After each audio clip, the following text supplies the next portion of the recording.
Griffin Powell, 42, looked like the kind of man nobody noticed. Most people in Seattle believed he was just another tech employee with a steady paycheck. He drove an aging Toyota Camry, wore faded gray hoodies, and packed his own lunch.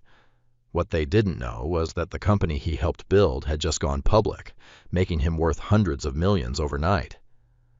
Then, a knock echoed through his front hallway. Griffin opened the door, took the envelope, and froze when he saw the sender's name, Natalie Powell, his wife. Before we continue, leave a comment telling me your country and local time. It's always fascinating to see where everyone is watching from. And if you enjoy stories about patience betrayal and unexpected reversals, subscribe so you won't miss the next chapter. The envelope remained unopened on Griffin Powell's kitchen counter for almost 20 minutes, not because he was afraid of what was inside, because he already knew the filing date, the timing, the calculated precision of it. None of it felt accidental. Outside, the Seattle morning continued as if nothing unusual had happened. A delivery truck rolled down the street. A neighbor walked his golden retriever past Griffin's driveway. The coffee machine on the counter clicked softly as it switched itself off. Inside the house, Griffin stood motionless. On the television mounted in the living room, financial news anchors were practically shouting. Harborline Analytics closes its first hour of trading, up 248%. One of the strongest technology IPO debuts of the year. Early investors are seeing extraordinary gains. A photograph of Harborline's executive team appeared on the screen. Griffin stood in the back row. No smile, no expensive suit, just a navy blazer and a neutral expression. The anchors spent almost 10 minutes discussing Harborline. Not one of them mentioned Griffin's name. That was normal. Griffin had spent most of his adult life being overlooked. The company's charismatic CEO, Brandon Ellis, appeared regularly on CNBC. Investors loved him. Reporters loved him. Conference audiences loved him. Brandon could walk into a room and own it within 30 seconds. Griffin could spend 3 hours explaining a revolutionary logistics system and leave without anyone remembering his face. He preferred it that way. For 11 years, Harborline Analytics had consumed nearly every waking hour of his life. The company began in a rented warehouse near Seattle's industrial district. 3 folding tables, 4 computers, 1 leaking roof. Back then, Griffin wasn't worth hundreds of millions. He was worth negative $43,000. His student loans followed him everywhere. His credit cards were nearly maxed out. And during the first 2 years, there were weeks when Harborline couldn't even afford proper office chairs. Griffin never complained. He simply worked. 18-hour days became normal. Weekends disappeared. Vacations became a distant memory. The software architecture that eventually made Harborline famous was largely his creation. While others pitched investors, Griffin built the engine. While others attended networking events, Griffin stayed in front of screens covered with code. The success investors celebrated today rested on systems Griffin had designed years earlier. Few people knew that. Even fewer appreciated it. Natalie certainly didn't. In the early years of their marriage, she admired Griffin's ambition. At least she said she did. When Harborline was struggling, she told friends she believed in him. When investors rejected proposal after proposal, she reassured him. When money became tight, she claimed they were a team. But success changes people. Sometimes failure does too. As Harborline grew, Natalie began comparing their life to others. A larger house, a newer car, luxury vacations, private clubs, friends who seemed wealthier, friends who looked wealthier. The distinction rarely mattered to her. Griffin continued driving the same Toyota Camry he had purchased 7 years earlier. Natalie hated that car. She mentioned it constantly. At dinner, at parties, during family gatherings. Sometimes she joked about it. Sometimes she didn't. One evening, nearly a year earlier, they had attended a fundraising event at a luxury hotel downtown. Most guests arrived in imported sports cars. Valets filled the entrance with Bentleys, Porsches, and Aston Martins. Griffin arrived in the Toyota. Natalie spent the entire ride home in silence. The next morning, she asked him a question. "Do you enjoy looking poor?" Griffin remembered the exact wording. He had simply looked at her, then returned to reading a report. The conversation ended there. That was usually how arguments ended. Griffin rarely fought, not because he was weak, because he saw little value in emotional battles. Facts mattered, evidence mattered, results mattered. Everything else tended to fade with time. His phone vibrated again. This time it was a message from Harborline's executive legal team. Congratulations. Strong opening. Expect media requests. Call if needed. Griffin locked the screen. The message beside it caught his attention. It came from the law firm representing Natalie. The timestamp showed it had arrived nearly an hour earlier. Attached was a formal request for financial disclosures, asset inventories, investment accounts, property records, business interests. The list stretched for pages. Olivia Bennett would need to review it. Griffin made a mental note to call her later. Then something else caught his eye. A section detailing expenditures. The filing included several claims regarding shared marital finances. Most were ordinary: mortgage payments, utilities, insurance, travel expenses. Then he noticed a recurring charge, a monthly payment, always similar amounts, always appearing near the end of each month, always routed through accounts Natalie primarily managed. At first glance it looked insignificant, a few $1,000s, nothing unusual for their household income. But the recipient name stood out: Whitmore Strategic Advisors. Griffin frowned. He had never heard of it. The charge appeared again, and again, and again. 12 separate entries, spread across nearly a year. The total exceeded $40,000, not enough to threaten him financially, more than enough to raise questions. He opened his laptop. Within seconds, he was searching public business records. Whitmore Strategic Advisors, Bellevue, Washington, financial consulting, registered owner, Derek Whitmore. Griffin stared at the screen. The name meant nothing. No immediate recognition. No memory. No connection. Yet something felt wrong. Very wrong. A second search revealed photographs, corporate profiles, conference appearances, investment seminars. Then Griffin noticed something. One photograph had been taken 6 months earlier at a charity gala in Bellevue. The image showed Derek Whitmore standing among several guests. Near him stood a woman in a black dress. Griffin leaned closer. Natalie. The photograph wasn't intimate, nothing inappropriate, just two people standing near one another. But it triggered something. A memory, a conference, a canceled dinner, several unexplained weekends, small details that had seemed meaningless at the time, the kind of details most people forget. Griffin rarely forgot details. He looked back toward the divorce papers on the counter, then at the screen, then back again. The television continued celebrating Harborline's historic debut. Reporters discussed growth projections. Analysts predicted even higher valuations. The world saw triumph. Griffin saw a pattern, and patterns mattered, because in Griffin's experience, major betrayals rarely began with dramatic moments. They began with small inconsistencies, tiny facts, tiny lies, tiny omissions. The first charge appeared 11 months earlier. The second appeared 10 months earlier. The third appeared shortly after Natalie started taking more solo trips. Griffin opened a spreadsheet, then another, then another. Numbers began lining up. Dates began matching. Pieces started connecting. By noon, one thing had become painfully clear. Natalie hadn't decided to leave recently. She had been preparing for a very long time. And somewhere inside those records, Griffin suspected there was a reason she had chosen today. Not yesterday. Not next month. Today. The day Harborline became a public company. The day Griffin Powell officially became one of Seattle's newest multimillionaires.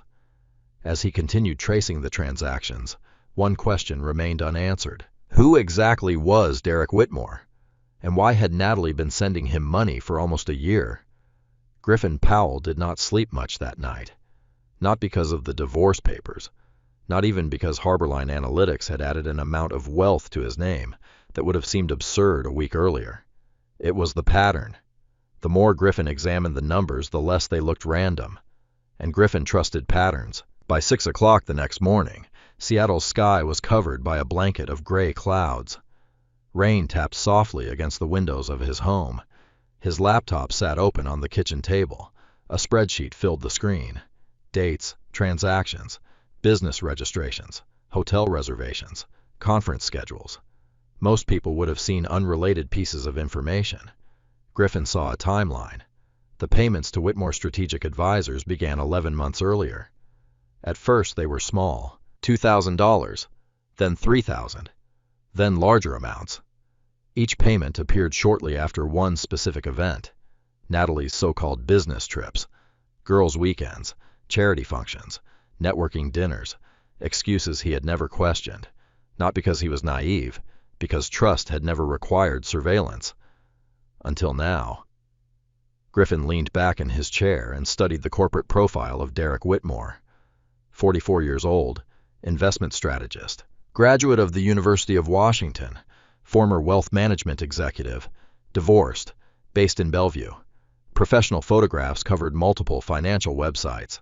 Derek knew how to present himself: expensive suits, perfect smile, private club memberships, luxury conferences. The type of man Natalie often admired, the type of man she frequently compared Griffin against. Several comments she had made over the years suddenly returned to him. Derek's clients all travel first class. Derek understands how successful people live. Derek says technology executives often make terrible financial decisions. At the time, Griffin barely paid attention. Now every sentence felt different. His phone rang. Olivia Bennett. Griffin answered immediately. "Morning," Olivia said. "Morning. I reviewed the filing." "What do you think?" A brief pause. "I think your wife didn't pick yesterday by accident." Griffin looked toward the television. Financial analysts were still discussing Harborline's extraordinary IPO. The stock had risen again after market open. The valuation was becoming national news. Olivia continued. "How much attention is Harborline getting?" "A lot." "Then I can tell you exactly why she filed now." Griffin already suspected the answer. Olivia confirmed it. "She believes most of your wealth became marital property the moment the company went public." Griffin remained silent. "Whether she's correct is a different conversation," Olivia said. "But that's clearly the strategy." "The timing." "Exactly." Griffin stared at the spreadsheets. The timing. Not the marriage. Not the relationship. Not the betrayal. The money. That appeared to be the priority. Olivia spoke again. "I need every financial record from the last 3 years." "You'll have them today." "And Griffin." "Yes." "Don't contact her." "I wasn't planning to." "Good." Olivia sounded relieved. "People make mistakes when they're emotional." Griffin looked at the divorce papers lying beside his laptop. "I've had 24 hours. And I think I'm past emotional." Olivia laughed quietly. "No, you're entering the dangerous stage." "What stage is that?" "The analytical stage." After ending the call, Griffin spent another hour reviewing documents. Then he noticed something unexpected. One of Derek Whitmore's recent conference appearances had been held at the Fairmont Olympic Hotel in downtown Seattle. The event date immediately stood out. Natalie had attended that event, at least according to her calendar. She had told Griffin it was a charity fundraiser. A photograph gallery from the event remained online. Griffin opened it. Hundreds of images, executives, investors, sponsors, guests. He clicked through them one by one, then stopped. There she was, Natalie, standing beside Derek. Closer than before. Not enough to prove anything. Enough to raise questions. Griffin continued scrolling. Another image, then another, then another. Each photograph narrowed the distance between them. Shared conversations, private smiles, familiar body language. Nothing dramatic, nothing undeniable, but no longer innocent. By lunchtime, Griffin had assembled a folder containing nearly 50 separate pieces of information. Individually, they meant little. Together, they told a story. The story became clearer when he examined travel records. Natalie had supposedly attended 3 separate events in San Francisco over the previous year. Derek had attended those same events, the same hotels, the same dates, the same conference schedules. Coincidences existed, but Griffin had spent 11 years building systems designed to detect anomalies. The probability of this many coincidences occurring naturally was extremely small. His phone buzzed again. This time it was a text message from Natalie, the first direct communication since the filing. The message contained only one sentence: "Please keep this civil." Griffin read it twice, then set the phone down. No anger, no response, just observation. Civil. An interesting word, especially after arranging a divorce filing on the single most financially significant day of his life, especially after apparently planning it for months, especially after involving someone named Derek Whitmore. Griffin closed the message, then returned to work. 3 hours later, another breakthrough arrived. A public records search revealed the official registration date of Whitmore Strategic Advisors. The company had been established almost exactly 1 year earlier. The timing aligned perfectly with the first payment Natalie made. That alone was suspicious.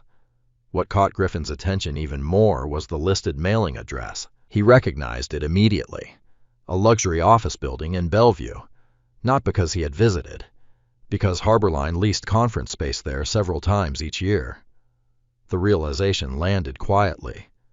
Derek had operated less than 20 miles away from Griffin's workplace the entire time. Close enough to know things, close enough to learn things, close enough to become interested in Harborline's future. And Harborline's future was suddenly worth billions. That thought triggered another possibility, one Griffin didn't like. What if Derek's interest wasn't limited to Natalie? What if Harborline itself was part of the attraction? The question lingered. Hours later, Griffin drove into downtown Seattle, not to confront anyone, not to investigate, to meet Olivia Bennett. Her office occupied the 23rd floor of a glass tower overlooking Elliott Bay. Olivia reviewed several documents while Griffin sat across from her. Eventually, she removed her glasses. "You were right." "About what?" "Whitmore." She slid a file across the desk. Inside was additional information her investigators had gathered: professional history, business affiliations, financial disclosures. Nothing illegal, nothing obvious. Yet one detail immediately stood out. Derek specialized in high-net-worth divorce planning. Griffin looked up. Olivia nodded. "He advises clients during major divorces." The room fell silent. Everything suddenly felt more deliberate, more organized, more calculated. Natalie hadn't randomly met Derek. Derek hadn't accidentally appeared. The relationship now seemed connected to a larger strategy, a strategy that may have existed long before the divorce papers arrived. Olivia folded her hands. "I think there's something else." "What?" She opened another folder. Inside sat an old document. Several signatures appeared across the final page. Griffin recognized it instantly. He had not seen it in years. Olivia tapped one signature, Natalie's. Then she looked directly at him. "I think your wife forgot this exists." Griffin studied the document, and for the first time since the divorce began, he saw the possibility that Natalie and Derek had made a very expensive mistake. The document looked ordinary.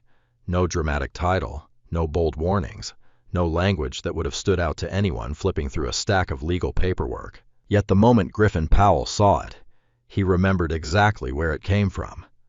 6 years earlier, back when Harborline Analytics was fighting to survive, back when nobody believed the company would become anything special, back when Griffin's future looked far more uncertain than promising. Olivia Bennett slid the document across her desk. "Tell me what you remember." Griffin picked it up carefully.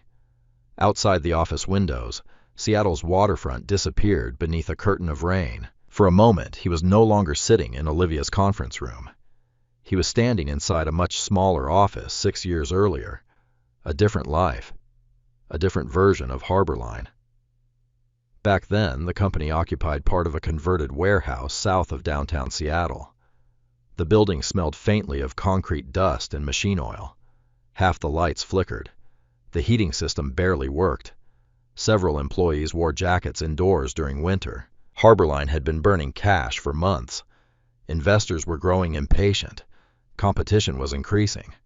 And Griffin carried stress like a permanent weight on his shoulders. Every payroll cycle felt like a battle. Every quarterly report felt like a judgment. Every investor meeting felt like an examination. Natalie hated that period. She rarely said it directly, but Griffin saw it.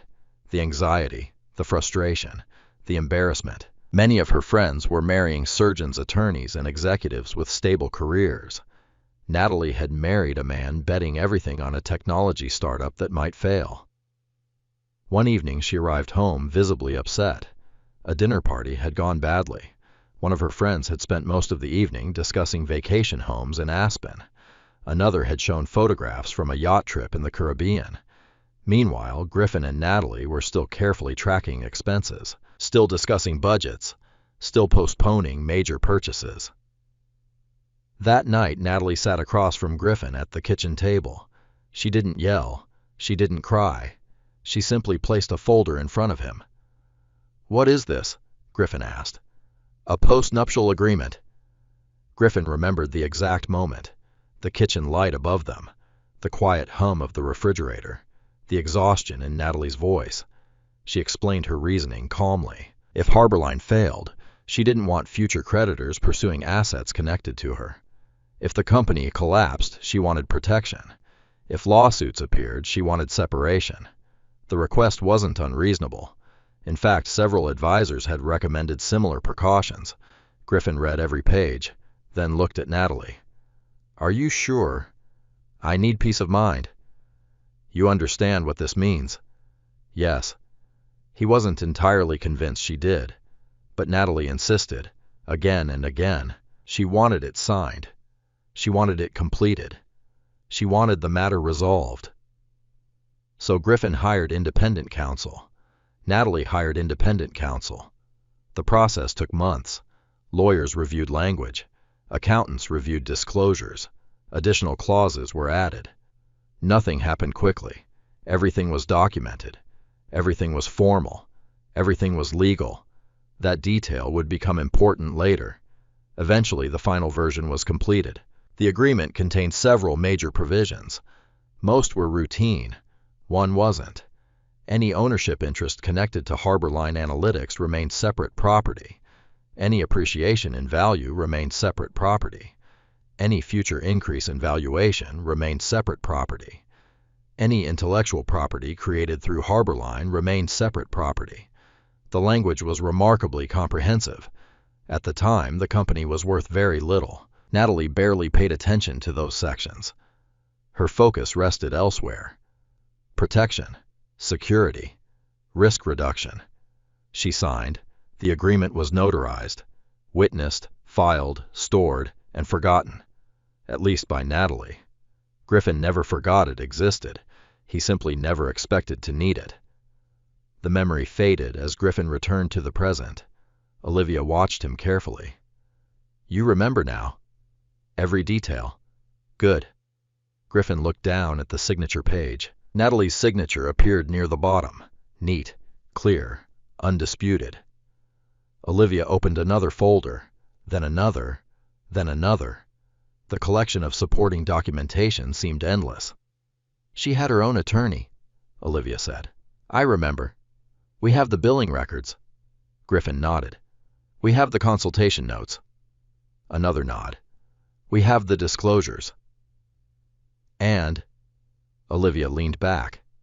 "And she has almost no path to challenge this."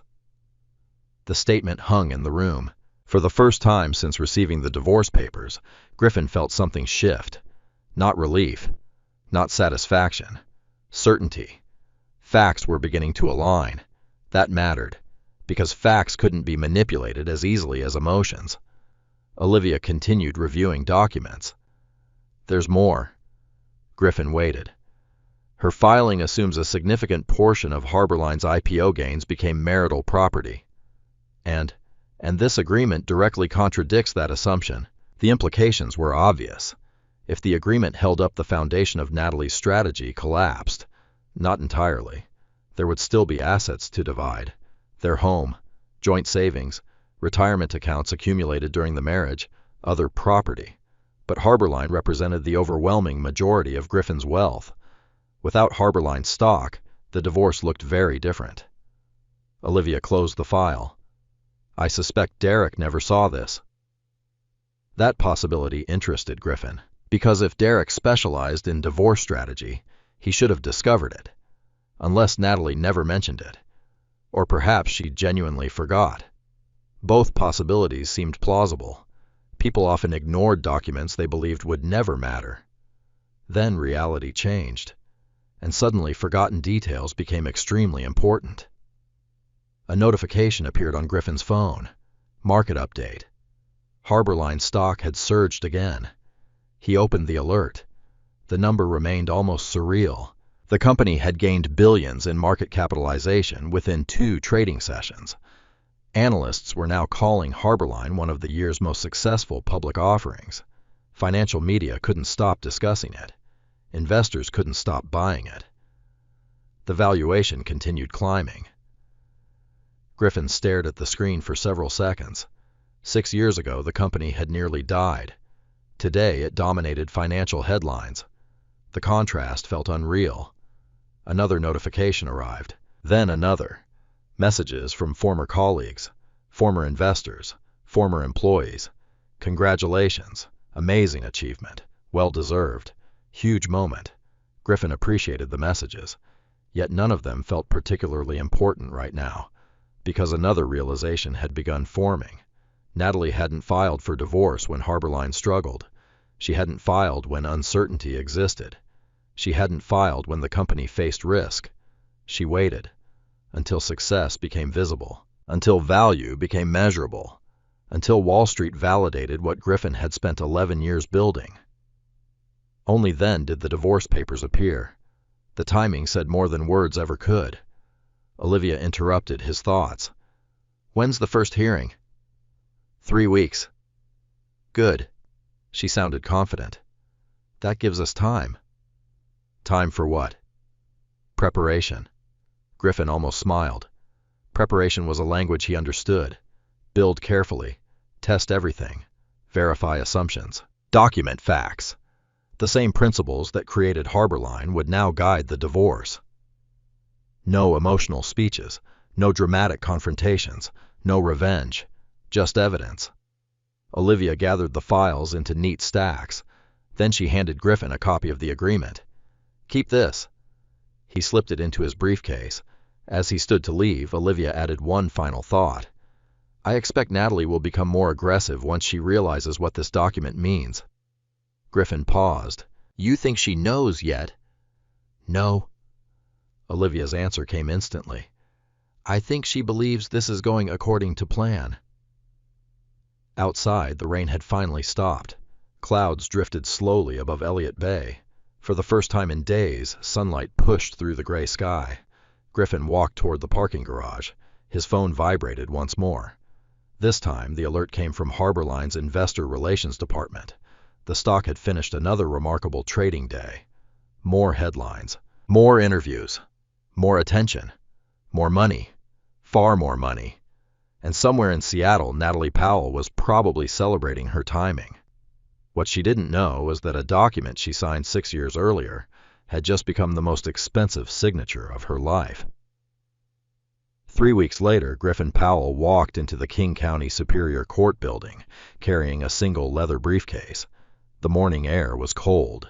Seattle rain had left the sidewalks slick and reflective. News about Harborline Analytics still appeared regularly on financial channels. The stock continued, attracting attention. Analysts debated whether the company could maintain its extraordinary growth. None of that mattered today. Today was about facts. The courthouse lobby buzzed with quiet conversations. Attorneys moved between elevators. Families sat on wooden benches. Court officers guided visitors through security checkpoints. To most people inside the building, this was just another Wednesday. To Natalie Powell, it was supposed to be the beginning of a financial victory. At least that was how it appeared. Griffin spotted her before she saw him. She stood near a window overlooking 4th Avenue, perfectly styled, perfectly composed, Everything about her appearance seemed carefully planned. The cream-colored designer suit, the expensive handbag, the jewelry, the confidence. Standing beside her was Derek Whitmore, the first time Griffin had ever seen him in person. Derek looked exactly like his photographs. Expensive watch, tailored suit, polished smile, the kind of man who appeared comfortable in every room. Natalie said something. Derek laughed. Neither seemed concerned. Neither seemed nervous. Griffin watched for a moment, then continued toward the courtroom without changing expression. He wasn't interested in confrontations. Not here. Not now. Olivia Bennett was already waiting. She occupied a seat near the front. Several organized folders rested beside her. She looked up as Griffin approached. "Morning? Morning. You ready?" Griffin nodded. Olivia studied him briefly. "You look calmer than I expected." "I've had 3 weeks." That answer earned a faint smile. "Good." The courtroom doors opened shortly afterward. Everyone entered. The room itself was smaller than most people imagined when they thought about major legal proceedings. No dramatic architecture, no television-style theatrics, just wooden benches, neutral walls, a raised bench for the judge, a place where facts would eventually matter more than emotions. Judge Eleanor Whitaker entered precisely on time. Everyone stood, then sat. The proceedings began. The first several minutes focused on procedural matters, case numbers, schedules, administrative details. Nothing dramatic, nothing unexpected. Then the discussion shifted toward assets. That was when the atmosphere changed. Natalie's attorney rose first. A sharp, confident woman named Linda Carver. She wasted no time. "Your Honor, the petitioner seeks equitable division of marital assets, including substantial appreciation, connected to Harborline Analytics." The statement sounded simple, but everyone in the room understood what it meant. Money. A tremendous amount of money. Judge Whitaker nodded. "Continue." Linda proceeded carefully. She described the marriage, the years spent together, the company's growth during the marriage, the timing of the IPO, the dramatic increase in value. Every argument pointed toward the same conclusion. Natalie deserved a significant share. As Linda spoke, Griffin remained still. His attention focused entirely on facts. Not accusations, not implications. Facts. The judge eventually turned toward Olivia. "Ms. Bennett." Olivia stood. Unlike Linda, she spoke quietly. No performance, no theatrics, just confidence. "Your Honor, before discussing valuation issues, there is a threshold matter requiring review." She lifted a folder. Natalie's attorney immediately stiffened. Olivia continued. "Specifically, a postnuptial agreement executed 6 years ago." For the first time all morning, Griffin noticed a subtle change in Natalie's expression. Not panic. Not yet.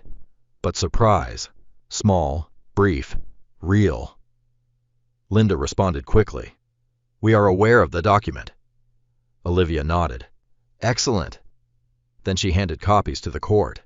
One copy to opposing counsel, one to the judge, one to the clerk. The courtroom became quiet. Judge Whitaker began reading. Page after page. The silence stretched. Several minutes passed. No one interrupted. No one spoke. The judge turned another page, then another, then finally stopped. Her eyes settled on the signature section. The courtroom remained completely still. Natalie shifted slightly in her chair. Derek glanced toward her. Neither looked quite as comfortable as before. Judge Whitaker looked up. "Was independent counsel provided for both parties?" "Yes, Your Honor," Olivia answered. "Documentation. Included in Exhibit B." The judge reviewed it, then continued reading. "Full financial disclosure. Exhibit C." Another review. Another pause. "Notarized. Exhibit D." The judge examined each document carefully. Griffin appreciated that.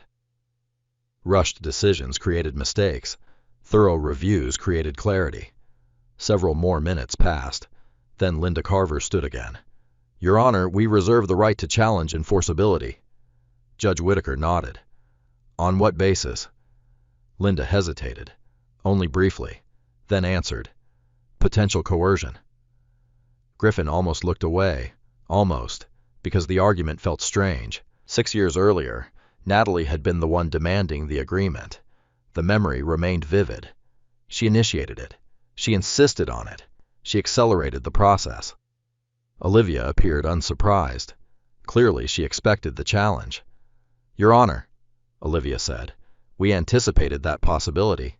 She opened another folder, then another. The amount of preparation became obvious. Email records, attorney correspondence, consultation notes, scheduling records, invoices, everything carefully organized, everything documented. Olivia selected one document, then handed it to the court. Judge Whitaker reviewed it. Her expression changed slightly. "What is this?" Olivia answered immediately. "An email sent by Mrs. Powell." Natalie sat straighter. The judge continued reading. The email had been written 6 years earlier. Its contents were straightforward. Natalie requested stronger language, protecting her from Harborline-related liabilities. Natalie requested additional separation provisions.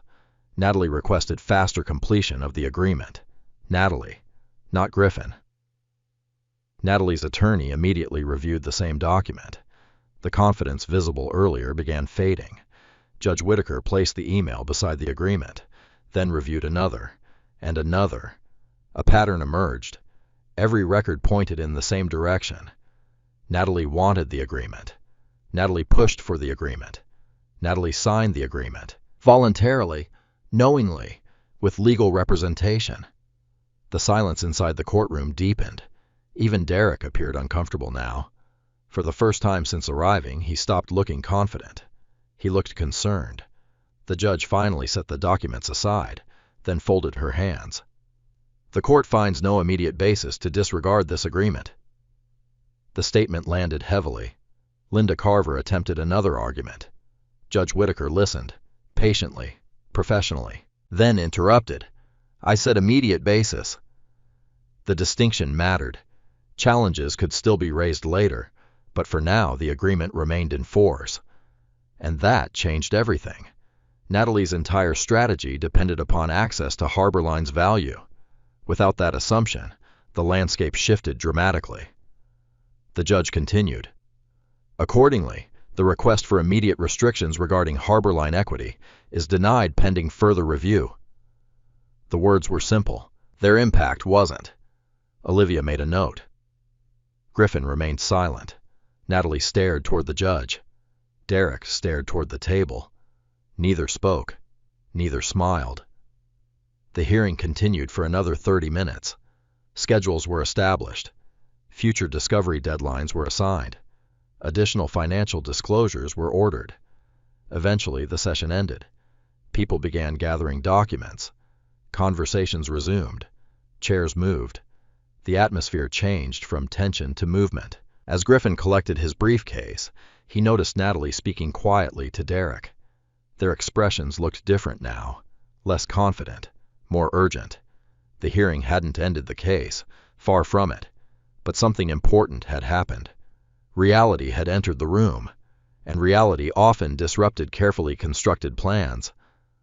Olivia closed her folders. "Good first day." Griffin nodded. "Very." "You see their faces." "I did." Olivia smiled slightly. "They weren't expecting that." "No." They walked toward the courtroom exit. As they reached the hallway, Griffin glanced back one final time. Natalie leaned toward Derek. Their voices remained too low to hear clearly. Almost. Then a fragment reached him. Just 2 words, spoken quickly, spoken urgently. "Plan B." Griffin kept walking, but the words stayed with him, because people only needed a second plan when the first one had failed. The phrase stayed with Griffin Powell during the drive home. Plan B. 2 simple words. Yet they explained more than Natalie or Derek probably realized. People only prepared alternative strategies when the original strategy mattered, and judging by their reaction inside the courtroom, the original strategy had suffered a serious setback.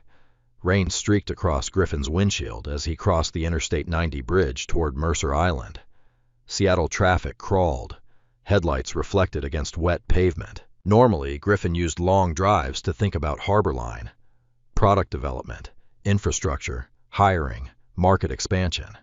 Today, his thoughts remained fixed on the divorce, not because of emotion, because of logic. Natalie had entered the first hearing expecting leverage. She left without it. That changed incentives. And when incentives changed, behavior changed.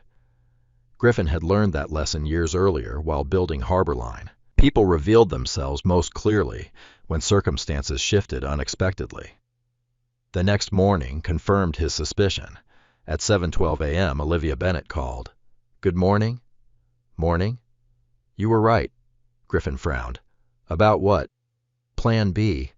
Olivia sounded less amused than before, more serious, more focused. "What happened?" "A local financial blog published an article overnight." Griffin already suspected where this was heading. "What kind of article?" Olivia sighed. "The kind designed to create headlines."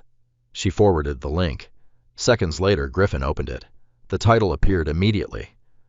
Questions surround Harborline executive during billion-dollar IPO.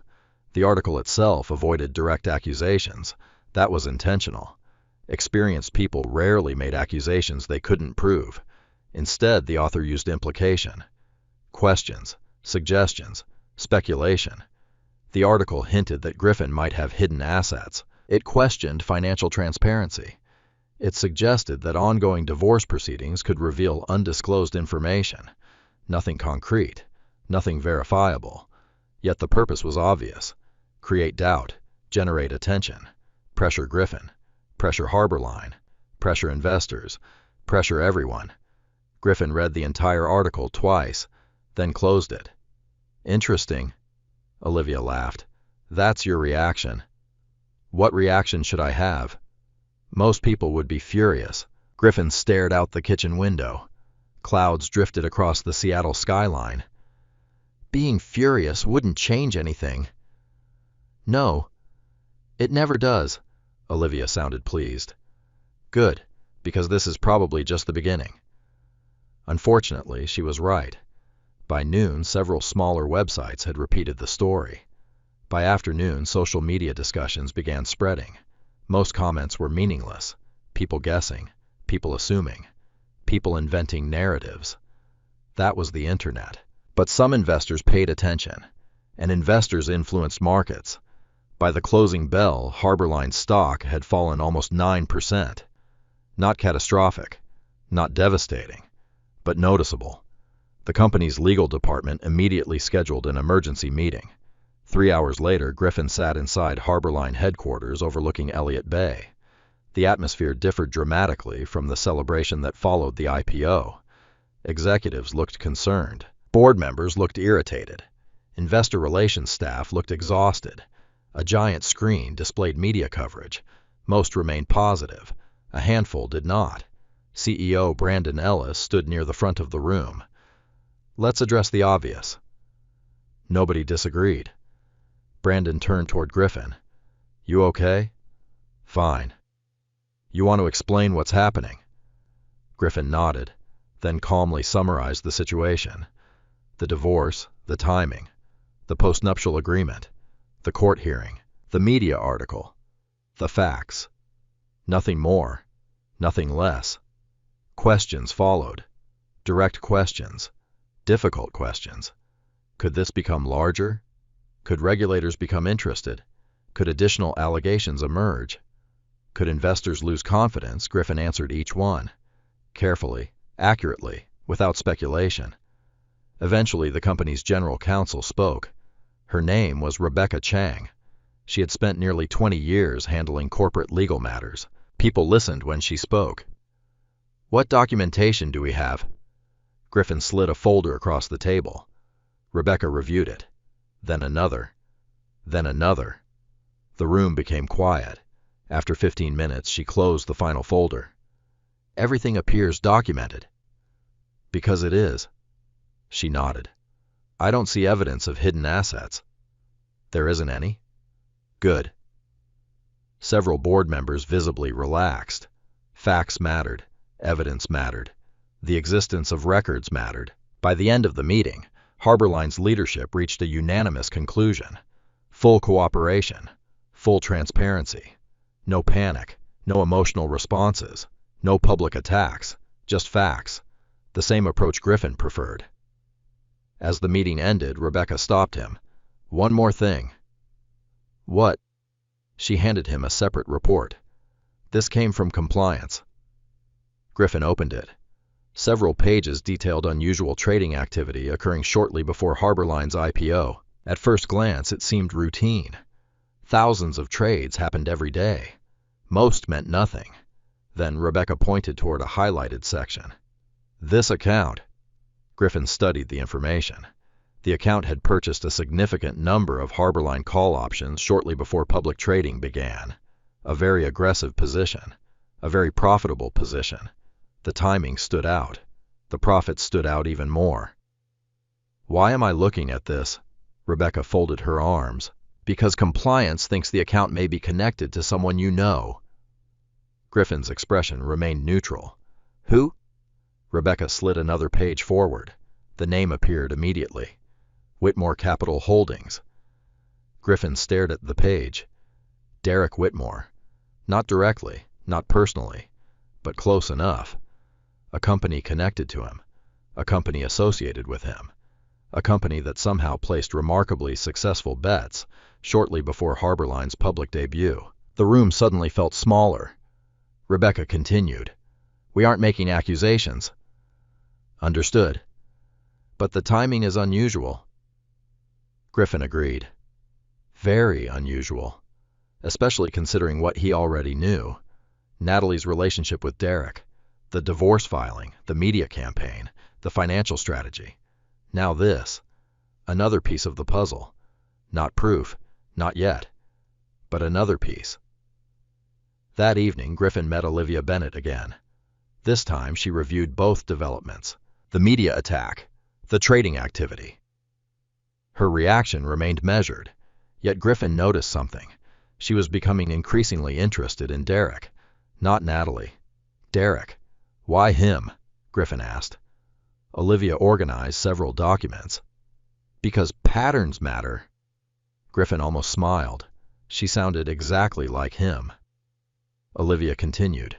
Your wife wanted money. Yes. That's predictable. She tapped the Whitmore trading report. This is less predictable. Griffin understood immediately. If Derek possessed non-public information regarding Harborline's future performance, the implications became serious. Potentially very serious. Olivia leaned forward. Let's assume for a moment he knew Harborline would perform well. Okay. How would he know? A reasonable question. One Griffin couldn't answer. At least not yet. Olivia continued.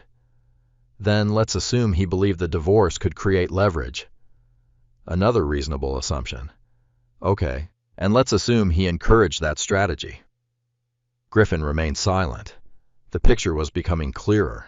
Not complete, but clearer. Natalie may have believed she was pursuing a divorce. Derek may have viewed the situation differently. An opportunity, a transaction, a financial event, something to be managed, something to profit from. The possibility disturbed Griffin more than he expected. Not because it hurt, because it fit. Late that night, after returning home, Griffin reviewed old records again. Emails, calendars, financial disclosures, travel schedules. One detail finally caught his attention. A luxury hotel reservation, Bellevue, 9 months earlier. The reservation itself wasn't important. The guest list was Natalie, Derek, and a third individual, someone Griffin didn't recognize. He wrote down the name, then searched it. The result appeared almost instantly. A licensed securities broker. Griffin stared at the screen. The puzzle was expanding, and each new piece seemed to lead towards something larger than a divorce. Much larger. His phone buzzed. A message from Olivia. Just one sentence. I think Derek may have a bigger problem than family court. Griffin read it twice, then looked again at the trading report. For the first time since the divorce began, he wondered whether Derek's greatest concern wasn't losing a legal argument. It might be explaining how he knew exactly where Harborline's stock was headed before the rest of the market did. The second attack arrived 4 days later. This time it wasn't subtle. It wasn't hidden behind careful wording or vague implications. Someone wanted damage, real damage. Griffin discovered it while walking into Harborline headquarters shortly before 7 in the morning. The lobby television displayed a financial news segment. A headline stretched across the bottom of the screen. Questions continue surrounding Harborline executives' personal finances. Several employees noticed it. They tried not to stare. Most failed. Griffin simply continued toward the elevator. His badge beeped. The doors opened. The workday began. Outwardly, nothing had changed. Internally, everything had. The previous article had appeared on a minor financial blog. Now larger outlets were repeating portions of the story, not because they possessed evidence, because controversy generated traffic. Traffic generated revenue. Facts often arrived later, if they arrived at all. By 8 o'clock, Griffin's inbox contained more than 50 media inquiries. Most asked identical questions. Had he hidden assets? Were there undisclosed financial interests? Was Harborline vulnerable to future revelations? The accusations remained vague. The intent remained obvious. Pressure. Pressure on Griffin. Pressure on Harborline. Pressure on investors. Pressure on the board. A strategy designed to create panic. Griffin forwarded everything to the legal department. Then he opened his calendar and started working. Software infrastructure reviews. International expansion planning. Engineering budget discussions. The same work he had performed for years, because distractions only succeeded when people allowed them to. At 10:14 a.m., his assistant appeared at the office door. "Board meeting." Griffin nodded. The emergency session began 10 minutes later. Unlike the previous meeting, the atmosphere felt heavier. The stock price appeared on a large screen, down another 6%. Not catastrophic, not yet, but enough to attract attention. CEO Brandon Ellis stood near the front. "We need updates." Rebecca Chang handled most of the presentation. She outlined ongoing media coverage, investor concerns, legal exposure, market reactions. Then she reached the most important conclusion. "We have found no evidence supporting any allegation against Mr. Powell." The room remained quiet. Several board members exchanged looks. One finally spoke. "What if more accusations appear?" Rebecca answered immediately. "Then we address them. Publicly? When appropriate." Another board member leaned forward. "Can we prove transparency?" Rebecca almost smiled. "Absolutely." She looked toward Griffin. "Possibly more thoroughly than any executive I've ever worked with." That statement mattered, because it was true. Griffin documented everything, always had. Years earlier, when Harborline struggled financially, he developed a habit. Every investment, every transfer, every major purchase, every tax document, every ownership record, everything was stored, everything was organized, everything was traceable. The habit came from his father, Harold Powell, a retired aircraft mechanic from Tacoma. Harold often repeated the same phrase during Griffin's childhood. "If it's important, write it down." Griffin listened. Most people didn't. Now that habit was protecting him. The board meeting ended with a clear decision. Continue operations. Remain transparent. Avoid emotional responses. Let facts speak. Again, the same strategy. The correct strategy. After the meeting, Rebecca stopped Griffin outside the conference room. "Got a minute?" "Sure." She handed him another compliance report. This one looked thicker, much thicker. "We dug deeper." "Into Whitmore?" Rebecca nodded. "Partly." Griffin opened the report. Several pages detailed unusual option activities surrounding Harborline's IPO. The patterns were becoming increasingly difficult to ignore. Certain accounts purchased aggressive positions shortly before public trading began. Several generated extraordinary profits. One account appeared repeatedly. "Whitmore Capital Holdings." Again. Rebecca folded her arms. "We also found something else." "What?" She pointed to another page. The name looked familiar. The same securities broker Griffin discovered days earlier. The third individual from the Bellevue Hotel reservation. Now his name appeared within the compliance report, connected indirectly to multiple transactions, connected indirectly to Derek Whitmore, connected indirectly to Harborline trading activity. Not proof, but another connection, another coincidence, another piece. Griffin studied the pages silently. Eventually, Rebecca asked a question. You believe in coincidences? Sometimes. How many? That was the problem. One coincidence happened. 2 coincidences happened. 10 coincidences formed a pattern, and Griffin had already counted more than 10. That evening, Olivia Bennett received the same information. Her reaction was immediate. We need discovery. Griffin sat across from her office desk. Specifically, everything. Olivia began listing items: communications, financial records, bank transfers, travel expenses, electronic devices, calendar data, messaging applications, cloud storage, anything connected to Natalie and Derek. Griffin listened. The strategy made sense, because once accusations entered court proceedings, evidence became fair game. And evidence didn't care about narratives. Evidence only cared about truth. Olivia opened a legal pad. We're filing requests tomorrow. You think they'll fight it? Absolutely. Why? She looked up. Because people only resist discovery when they're worried about what discovery might find. The answer felt obvious, yet important. The next hearing remained weeks away, but the battle had already shifted. The first phase involved Harborline stock. The second phase involved reputation. Now a third phase was emerging. Documentation, records, evidence. A battlefield Griffin understood far better than public drama. 3 days later, another development arrived. This one surprised even Olivia. A private investigator working for her firm discovered the source of the original financial blog article. Not publicly, privately.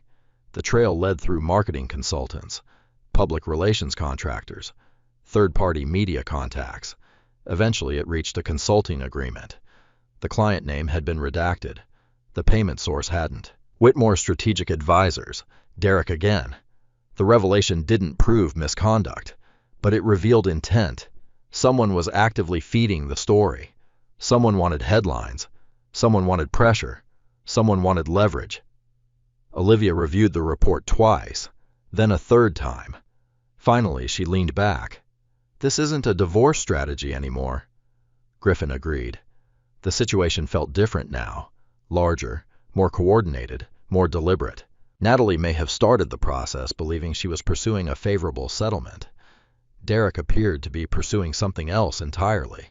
Control, influence, financial gain. Maybe all three. Late Friday afternoon, Harborline stock stabilized. Investors responded positively to the company's transparency. The decline stopped, then reversed. A modest gain appeared before market close.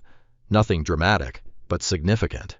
Because confidence was returning. Facts were beginning to win. That same evening, Griffin received a message from an unfamiliar number. No greeting, no signature, only a single sentence. You should settle before things get worse. Griffin stared at the screen, then forwarded it directly to Olivia. 10 minutes later, she called. Don't respond. I wasn't planning to. Good. Her voice sounded unusually sharp. Save everything. I already did. Of course you did. A brief silence followed. Then Olivia spoke again. This is getting sloppy. What is the pressure campaign? She sounded almost disappointed. As soon as people start sending messages like that, they're losing control. Griffin understood, because organized plans usually looked professional. Desperation looked different. The message felt desperate. The media campaign felt desperate. The timing felt desperate. And desperation often created mistakes. Mistakes created evidence. Evidence created consequences. Around midnight, Griffin sat alone in his home office reviewing the latest documents. The room was silent. Only the glow of the monitor illuminated the desk. He opened another spreadsheet, then another, then another. Eventually, one transaction caught his attention. Small, Easy to miss. A payment made 9 weeks before the IPO, originating from an account connected to Derek. Destination unknown. The amount wasn't extraordinary. The timing was. Griffin highlighted the entry, then cross-referenced another document. His eyes narrowed. The payment occurred less than 24 hours before Harborline's confidential valuation update. Information only a limited number of people should have known. A coincidence? Maybe. Another coincidence. Again. The list kept growing. His phone vibrated. A message from Olivia arrived. Just 4 words. Found something interesting. Griffin immediately called. Olivia answered on the first ring. What happened? Her response came quietly, carefully, almost thoughtfully. I think Derek wasn't just betting on the divorce. A pause followed. Then she delivered the sentence Griffin had been expecting for days. I think he was betting on Harborline. The next phase began with paperwork.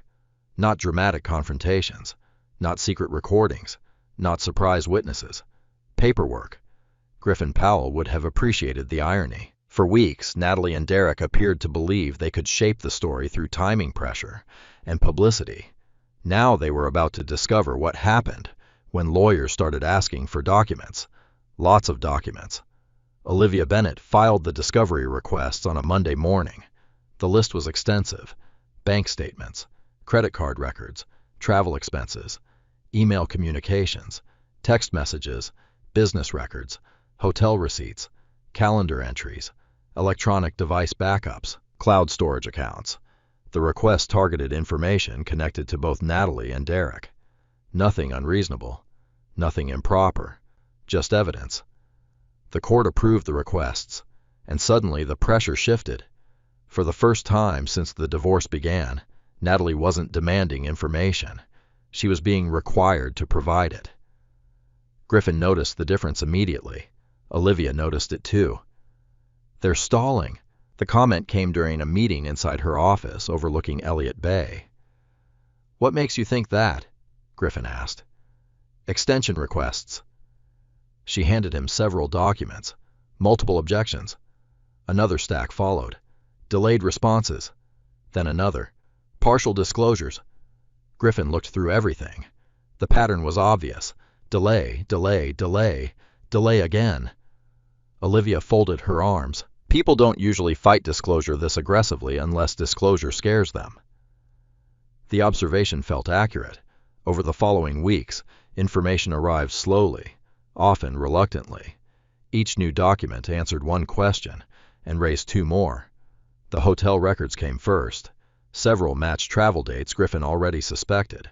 San Francisco, Chicago, Las Vegas, Austin, business conferences, industry events, financial seminars. According to the records, Natalie and Derek appeared at many of the same locations, again and again and again. Not proof of an affair by itself, but enough to eliminate coincidence. Then came restaurant receipts, luxury hotels, private transportation services, entertainment expenses. Most payments originated through accounts connected to Derek. Others flowed through Natalie. A pattern of shared activity emerged. A timeline began taking shape. Griffin reviewed everything carefully, without emotion, without commentary. The facts spoke loudly enough on their own. One Friday afternoon, Olivia called. You need to see this. Griffin arrived 30 minutes later. A large conference table sat covered with documents. Highlighted notes filled the margins. Several investigators from Olivia's firm were present. The atmosphere felt different, focused, intense, promising. Olivia pointed toward a section of records. Start here. Griffin sat down. The first document appeared ordinary. A hotel invoice, then another, and another. Eventually he noticed the connection. Dates, specific dates. Every major meeting between Natalie and Derek occurred shortly before significant Harborline milestones. Investor presentations, valuation reviews, private funding rounds, IPO preparation meetings. The timing was impossible to ignore. Griffin looked up. You think she was talking about Harborline? Olivia answered carefully. I think Harborline came up often. That was enough. because Natalie possessed access to certain information, not confidential documents, not corporate systems, but proximity, conversations, schedules, observations, details people casually discussed at home, the kind of information that seemed harmless until someone connected the pieces. One investigator slid another folder across the table. This one contained electronic communication records, not message content. Metadata, dates, times, durations, patterns, thousands of interactions, calls between Natalie and Derek, messages, late-night conversations, weekend communications, holiday communications. The frequency alone was remarkable. Then Griffin noticed something. The communication volume increased dramatically during HarborLine's IPO preparation period, exactly when the company's value began accelerating, exactly when insider information became most valuable. Again, maybe coincidence, another coincidence, another pattern. The list continued growing. Several days later, Olivia received court approval for device inspections. Natalie's attorney fought aggressively. The objections failed. A forensic review was ordered. The moment Olivia informed Griffin, he recognized its significance. Digital devices remembered things people forgot. Deleted messages, stored drafts, location history, cloud synchronization, fragments, tiny fragments. Enough fragments often revealed the truth. The first forensic report arrived 12 days later. It wasn't explosive, not yet, but it contained something important. A series of exported files, financial projections, market articles, HarborLine research reports, IPO analysis, documents Natalie had downloaded repeatedly. Some originated from public sources, others were less clear. Olivia reviewed everything, then highlighted several entries. These concern me. Griffin examined the timestamps. Many downloads occurred immediately before meetings with Derek. The pattern appeared again. Research, meeting, research, meeting, research, meeting. The sequence repeated for months, not proof, but increasingly difficult to explain innocently. Then came the breakthrough. A cloud backup recovered an email chain. Nothing illegal, nothing confidential, at least not directly. Yet the context mattered. Natalie had forwarded Derek multiple articles discussing HarborLine's potential public offering. Alongside the articles, she added comments, observations, predictions, personal insights, information gathered from conversations at home. Some messages seemed harmless, others felt different, much different. Olivia spent hours reviewing them. Eventually, she looked toward Griffin. "Did you ever authorize this?" "No." "Did you know about it?" "No." She nodded. Neither answer surprised her, because the messages revealed a troubling pattern. Natalie wasn't simply discussing her husband's company. She was helping Derek understand it, piece by piece, month after month. The implications remained unclear. The direction did not. By early autumn, HarborLine's stock had recovered almost completely. Investors appeared satisfied. The media frenzy faded. The pressure campaign lost momentum. Facts had begun replacing speculation, and facts favored Griffin. That didn't mean the situation ended. Far from it, because the deeper investigators looked, the more questions appeared. One evening, Griffin returned home after a 14-hour day. The house felt unusually quiet. Boxes remained stacked inside a guest room. Natalie had already moved into a luxury apartment in Bellevue. Most of her belongings were gone. The absence felt strange, not painful, strange, like walking through a familiar building after major renovations. The shape remained recognizable.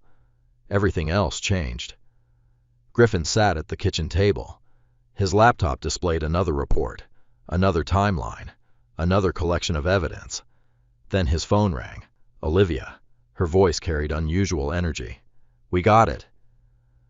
"What?" "The device production." Griffin sat straighter. "What did you find?" "Not everything." A pause. "But enough." Olivia sounded almost cautious, as if she didn't want to overstate the importance.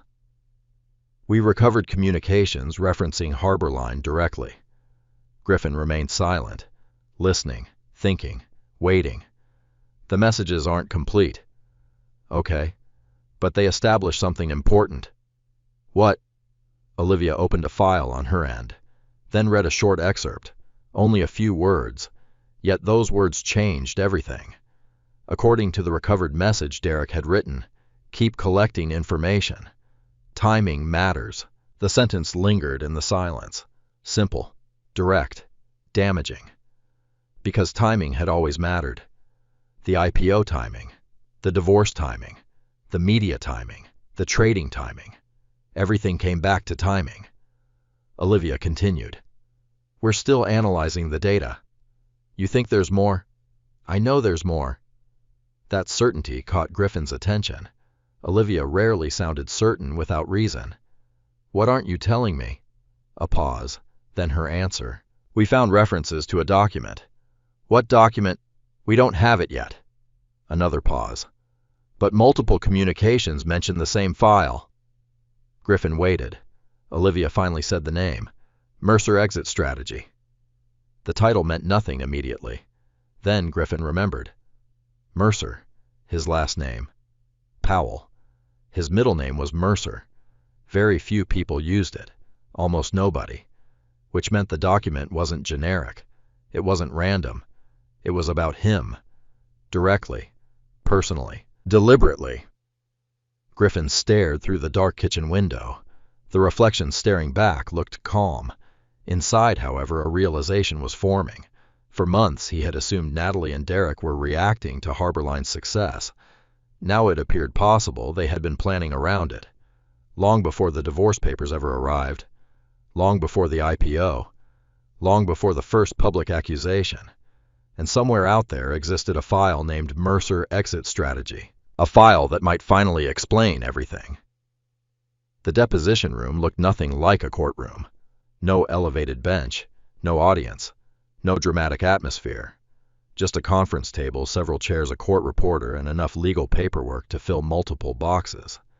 Yet Olivia Bennett preferred depositions, because people often revealed more in quiet rooms than they did in front of judges. 3 weeks after the discovery breakthrough, Natalie Powell sat across from Olivia for her sworn deposition. The conference room occupied the 18th floor of a law office in downtown Seattle. Rain tapped softly against the windows. The city skyline disappeared beneath low clouds. Griffin sat at the far end of the table. A yellow legal pad rested in front of him. A black pen sat beside it. He hadn't written much, mostly dates, occasional observations, patterns, always patterns. Natalie arrived with attorney Linda Carver. She looked composed, carefully composed, but Griffin noticed subtle differences, small things. The confidence she displayed during the first court hearing had faded. Her smile appeared less natural. Her posture seemed tighter. Her eyes moved more frequently. Not panic, pressure. Olivia noticed it too. The deposition began shortly after 9. Basic questions came first. Personal information, employment history, financial disclosures, routine matters. Nothing controversial, nothing surprising. The court reporter documented every answer, every pause, every correction. Everything became part of the record. Natalie handled the opening questions easily. She appeared prepared, comfortable, confident. Then Olivia gradually changed direction. The shift was almost invisible. A date here, a trip there, a business conference, a hotel stay, a dinner reservation. Individually, each question felt harmless. Together, they built something larger. Olivia asked about San Francisco. Natalie answered, Chicago. Another answer, Austin. Another answer, then Bellevue. A brief pause. Not long. Just long enough for Griffin to notice. The court reporter noticed too. Everything was recorded. Olivia continued, Do you know Derek Whitmore? Yes. How long have you known him? Approximately 1 year. How did you meet? Through professional networking events. Olivia nodded. Nothing confrontational, nothing dramatic. Then she produced several photographs, the same images Griffin had seen weeks earlier. Hotel events, industry conferences, fundraisers, social gatherings. Natalie confirmed she appeared in the photographs. Olivia moved forward. Another photograph, then another, then another. Each image narrowed the timeline. Each image strengthened the connection. Natalie remained careful. Her answers remained measured. Yet the pressure was increasing. Griffin could see it. Everyone could. Olivia then shifted toward financial matters. Did you ever make payments to Whitmore Strategic Advisors? Yes. For what purpose? Financial consulting. Can you describe the consulting services? Natalie hesitated, only briefly. General financial advice. Olivia slid several invoices across the table. Can you identify any specific services provided? Another pause, a slightly longer one. Natalie's attorney objected. The objection was noted. The question remained. Natalie eventually answered. Investment planning. Olivia made a note, then continued. What investments specifically? Natalie struggled. Not dramatically, just enough to become noticeable. The answers grew less detailed, less precise, less convincing. By late morning, the deposition entered more difficult territory. Communication records, call logs, message histories, meeting schedules. The evidence accumulated gradually, one piece at a time. Olivia never rushed. She didn't need to. Facts were doing the work. A hotel invoice appeared. Natalie acknowledged it. A restaurant receipt appeared. Natalie acknowledged it. A flight itinerary appeared. Natalie acknowledged it. Then Olivia introduced communication records recovered during discovery. Thousands of interactions, calls, messages, emails, months of contact. The room became noticeably quieter. Natalie reviewed the documents. Her expression remained controlled, but Griffin saw the change. The answers became shorter. The pauses became longer. The certainty disappeared. Around noon, Olivia introduced a new exhibit, an email exchange, one Griffin had never seen before. The message chain involved Natalie and Derek. Nothing explicit, nothing romantic. Yet the subject matter mattered. Harborline, company valuation, market expectations, IPO timing. The room remained silent as Natalie reviewed the pages. Then Olivia asked a simple question. Did you discuss Harborline Analytics with Mr. Whitmore? Occasionally. How often? I don't know. Would weekly be accurate? Natalie looked down, then back up. Possibly. Would daily be accurate during certain periods? A longer pause. Sometimes. Olivia nodded, then moved to the next exhibit. Another recovered communication, another discussion, another reference, again involving Harborline, again involving Derek, again involving timing. By early afternoon, Natalie no longer appeared comfortable. Neither did Linda Carver. The pattern had become impossible to ignore. The communication wasn't accidental. It wasn't occasional. It wasn't casual. It was sustained, deliberate, repeated. Then Olivia reached the message that changed the room. The court reporter adjusted her headset. Linda Carver sat straighter. Even Griffin stopped writing. Olivia projected the recovered communication onto a monitor. A short message from Derek. One sentence. No ambiguity. No room for interpretation. File before market close. It gives us leverage. Silence followed. Complete silence. Natalie stared at the screen. The court reporter waited. Olivia spoke calmly. What is Mr. Whitmore referring to? Natalie didn't answer immediately. The delay stretched. 5 seconds, 10, 15, an eternity inside a deposition room. Finally, her attorney objected. The objection was recorded. The question remained. Natalie answered quietly. I don't know. Olivia looked unconvinced. So did everyone else. Because the timing mattered. The message date appeared directly beneath the text. 3 days before the divorce filing. 3 days before Harborline's public debut. 3 days before everything changed. Olivia allowed the silence to settle. Then she continued. Did you discuss filing for divorce with Mr. Whitmore before filing? Yes. Did he provide advice? Some. What kind of advice? Natalie shifted in her chair. General advice. The answer sounded weak. Even she seemed aware of it. Olivia made another note, then reached for a final folder. Thicker than the others. More important. The folder recovered from the cloud storage review, the one investigators spent weeks analyzing, the one connected to repeated references throughout discovery. Olivia opened it carefully, then removed a single document. Griffin immediately recognized the file name, Mercer Exit Strategy. The title appeared at the top of the page, large, centered, impossible to miss. Natalie's eyes widened slightly, not dramatically, but enough. For the first time all day, genuine surprise appeared. Olivia noticed. So did Griffin. The document had existed, just as the investigators suspected, just as Olivia believed. Now it sat on the conference table. Real, physical, documented. Olivia slid the first page toward Natalie. "Have you seen this before?" Natalie stared at it. The room remained silent. No one moved. No one spoke. The court reporter looked up, waiting. Everyone waited. Finally, Natalie answered, barely above a whisper. "Yes." Olivia nodded, then asked the question Griffin had been waiting to hear for weeks. "When did you first see it?" Natalie looked down at the document, then toward her attorney, then back toward Olivia. The hesitation told its own story, and Griffin realized something. The deposition was no longer about proving whether a plan existed. The plan existed. The document proved that. Now the only question was how much of it Natalie had helped create. The room remained silent for several seconds after Natalie admitted she had seen the document, not because anyone was surprised, because the admission changed everything. Until that moment, Mercer Exit Strategy had existed mostly as a theory, a file name, a reference recovered from cloud storage, a shadow moving through thousands of pages of discovery. Now it was real, and Natalie had acknowledged it under oath. Olivia Bennett didn't rush. She rarely did.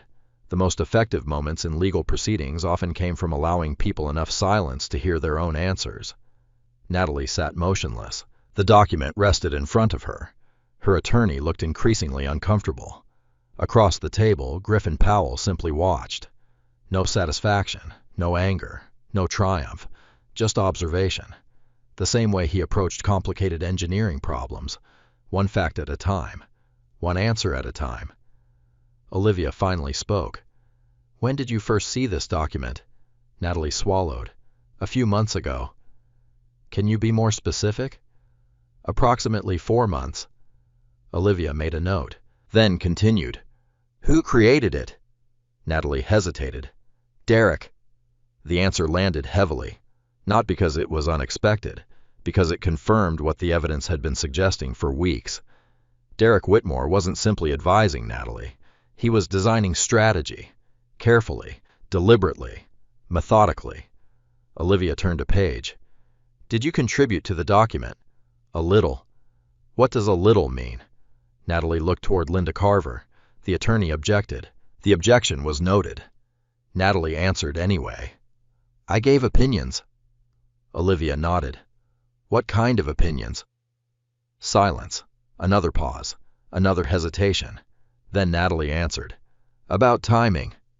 The word hung in the room. Timing. Everything seemed to come back to timing. The IPO timing. The divorce timing. The media timing. The trading timing. The timing of every major decision. Olivia opened the document. The first page appeared on the monitor. Mercer Exit Strategy, version 3.2, prepared by Derek Whitmore. The subtitle appeared below. Post-IPO Leverage Framework. Nobody spoke. Even Linda Carver seemed caught off guard. The title alone was devastating, because it revealed intent, not emotion, not heartbreak, not marital conflict, strategy, leverage, financial positioning. The language sounded less like a divorce and more like a business transaction. Olivia turned another page. The room remained still. The document outlined a multi-stage plan. Media pressure, settlement pressure, public narrative management, asset negotiation, projected outcomes, expected timelines, risk assessments. Each section appeared professionally prepared, almost corporate, almost clinical. Griffin read every word. Nothing surprised him anymore, yet seeing it written down felt different. The assumptions were clear. The plan expected Harborline's IPO to dramatically increase Griffin's wealth. The plan expected public allegations to pressure him. The plan expected rapid settlement negotiations.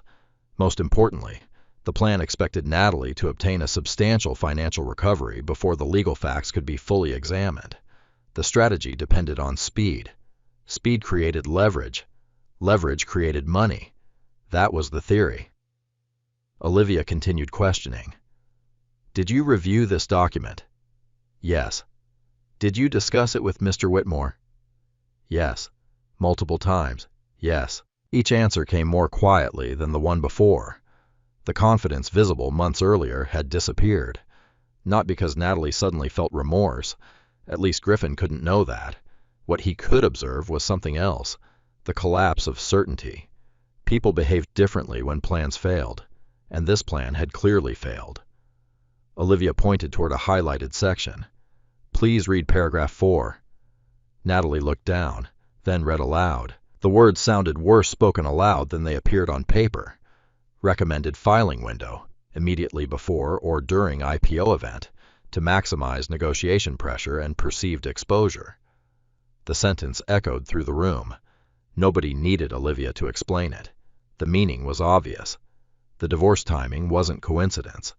It wasn't emotional. It wasn't spontaneous. It was calculated, documented, planned, months in advance. Olivia allowed the significance to settle. Then she asked another question. Did you agree with this recommendation? Natalie looked down. I did. The answer came barely above a whisper. Griffin remained still. But internally, something important happened. Not vindication. Clarity. Because uncertainty creates noise. Facts remove noise. For weeks, speculation surrounded the timing of the divorce. Now the truth existed in black and white. The filing wasn't driven by emotion.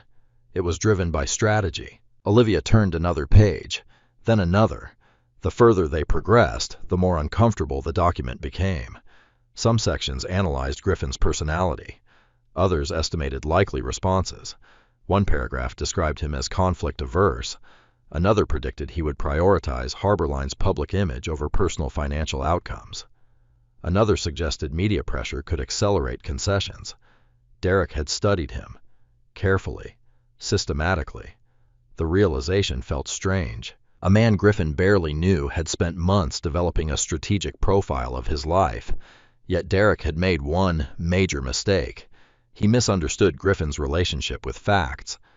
Pressure worked on people who feared exposure. Griffin feared exposure less than most because he maintained records, evidence, documentation, verification, things Derek apparently underestimated. Around mid-afternoon, the deposition paused briefly. Everyone stretched. Water bottles were replaced. The court reporter reviewed notes. Then the questioning resumed. This time, Olivia shifted focus. Money, specific transactions, specific accounts. The questions became increasingly precise. Whitmore strategic advisors, consulting payments, travel expenses, conference reimbursements, investment discussions. Eventually, Olivia arrived at the subject Griffin had been waiting for: trading activity. The room immediately grew tense. Did Mr. Whitmore discuss Harborline investments with you? Natalie looked uncomfortable. Sometimes. Did he discuss Harborline stock? Before the IPO? Yes. Natalie hesitated, then nodded, a small motion, yet enormously significant. Olivia continued. Did he discuss anticipated valuation? Sometimes. Did he discuss expected market performance? Another hesitation. Yes. Linda Carver objected repeatedly. The objections accumulated. The answers continued. By the end of the session, a troubling picture had emerged. Not necessarily criminal, not necessarily illegal, but troubling. Conversations occurred, information moved, expectations formed, plans developed, and Derek appeared at the center of everything. The deposition finally ended shortly after 5 o'clock.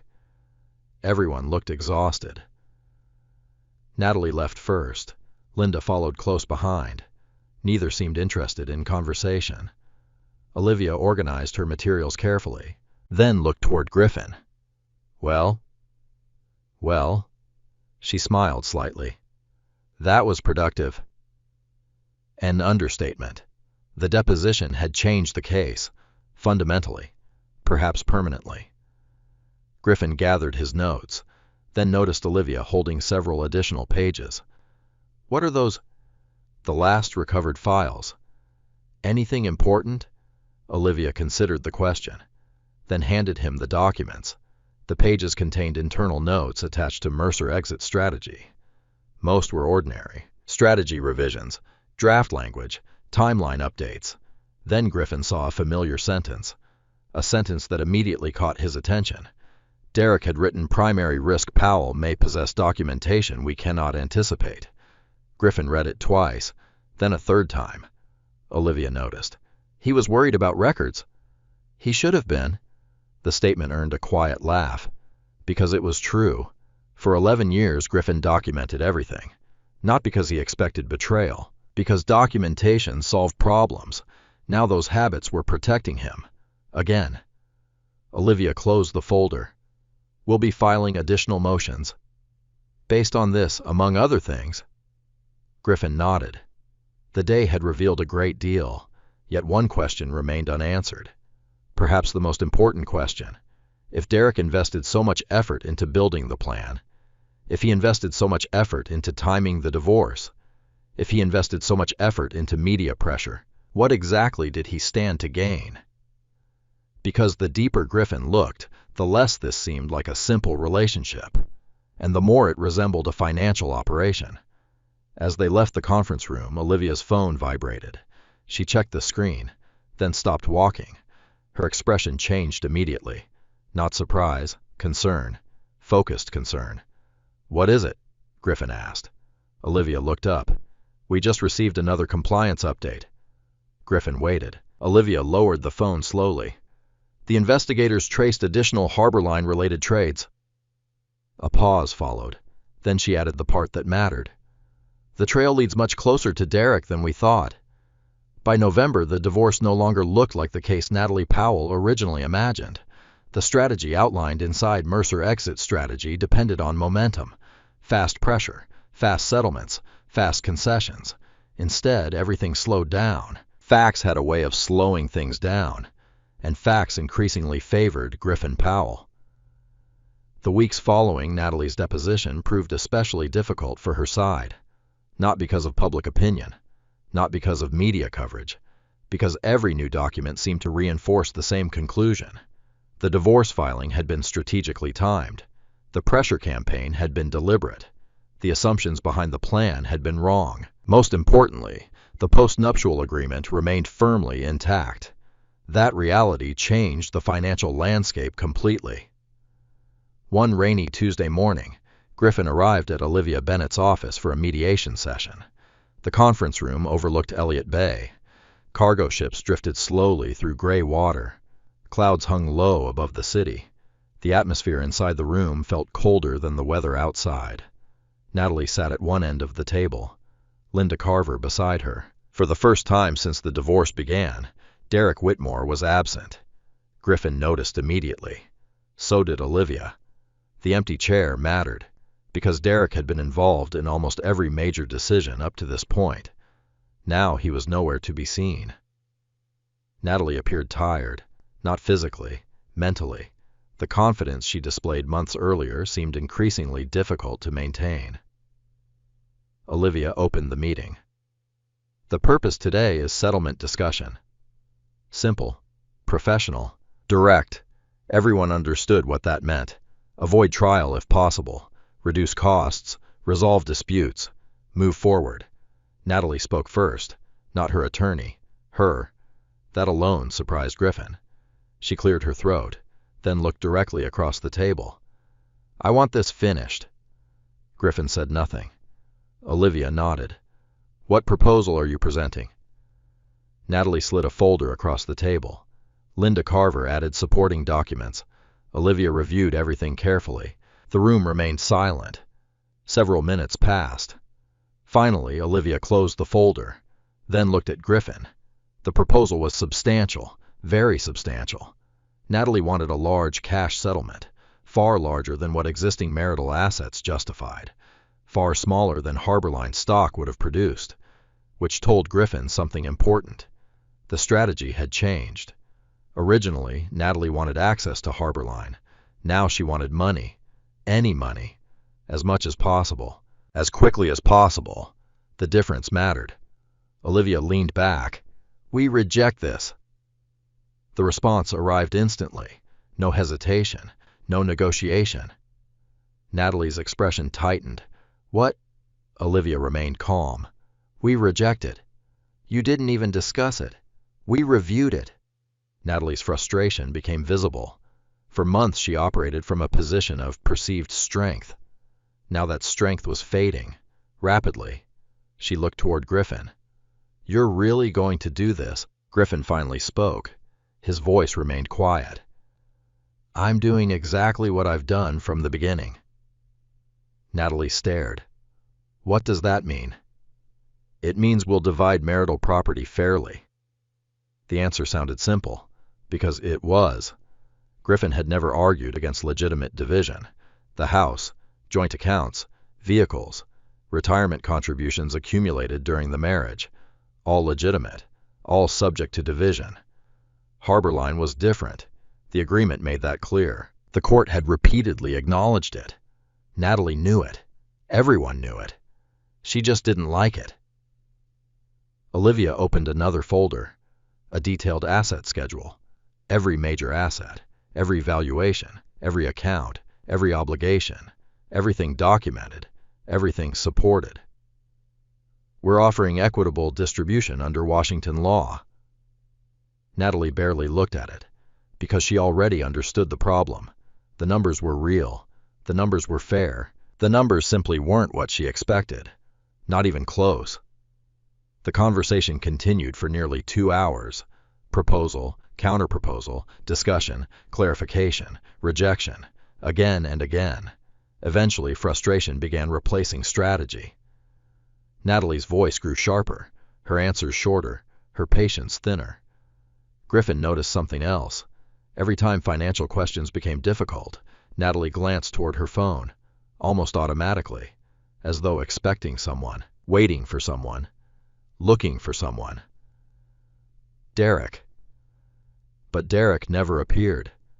The absence grew increasingly noticeable. Around noon, mediation paused for lunch. Participants separated into different rooms. Olivia and Griffin occupied a smaller conference room overlooking the waterfront.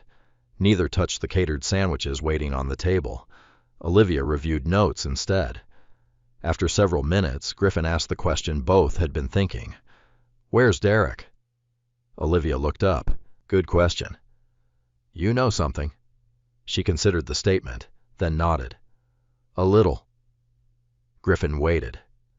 Olivia closed her notebook. "The compliance investigations are expanding." "Related to Harborline?" "Partly." Another pause. Then she continued. "Several regulatory inquiries now involve trading activity connected to Derek's network." The wording was careful, deliberately careful. Griffin understood why. Nothing had been proven. Yet, still the implications remained significant. What does that mean for him? It means he's busy. The answer carried more weight than the words themselves. Busy answering questions. Busy hiring attorneys. Busy explaining transactions. Busy dealing with problems larger than a divorce. For the first time, Griffin wondered whether Derek's priorities had shifted completely. Maybe the divorce no longer mattered. Maybe survival mattered more. The mediation resumed shortly afterward. Natalie appeared increasingly agitated. The negotiation wasn't moving in her favor. The leverage she expected never materialized. The pressure campaign failed. The media strategy failed. The postnuptial challenge failed. One by one, the assumptions inside Mercer exit strategy collapsed. Reality replaced projections. Reality rarely negotiates. Late in the afternoon, Natalie finally broke. Not dramatically, not emotionally, just honestly, for a moment. She looked directly at Griffin. "You don't even care, do you?" The question surprised everyone, even Linda Carver. Griffin thought carefully before answering. I care. About what? The truth. Natalie laughed bitterly. The truth. Yes. She shook her head. You always do that. What? Act like everything is a spreadsheet. The comment lingered. Maybe there was some truth inside it. Griffin did trust facts more than emotions, documentation more than assumptions, evidence more than stories. The habits that built Harborline now shaped his response to betrayal, not because he lacked feelings, because feelings alone solved nothing. Olivia ended the discussion shortly afterward. No agreement, no settlement, no resolution. Not today. As everyone gathered their belongings, Natalie checked her phone again. Then once more. Each time the same result. Nothing. No call, no message, no Derek. The realization seemed to hit her gradually, like weather changing, slowly. Then, all at once, outside the building, evening darkness settled across Seattle. Streetlights reflected against wet pavement. Ferries moved through Elliott Bay. The city continued normally. Griffin walked toward the parking garage with Olivia. Halfway there, his phone vibrated. A message from Harborline's legal department. Brief, direct, important. He opened it, then stopped walking. What happened? Olivia asked. Griffin handed her the phone. She read the message, then read it again. The update concerned Derek Whitmore. Specifically, several financial institutions had begun restricting activity connected to accounts under review. Not frozen, not yet. Restricted, monitored, examined. Olivia slowly returned the phone. That's fast. Very. Neither spoke for several moments, because both understood the significance.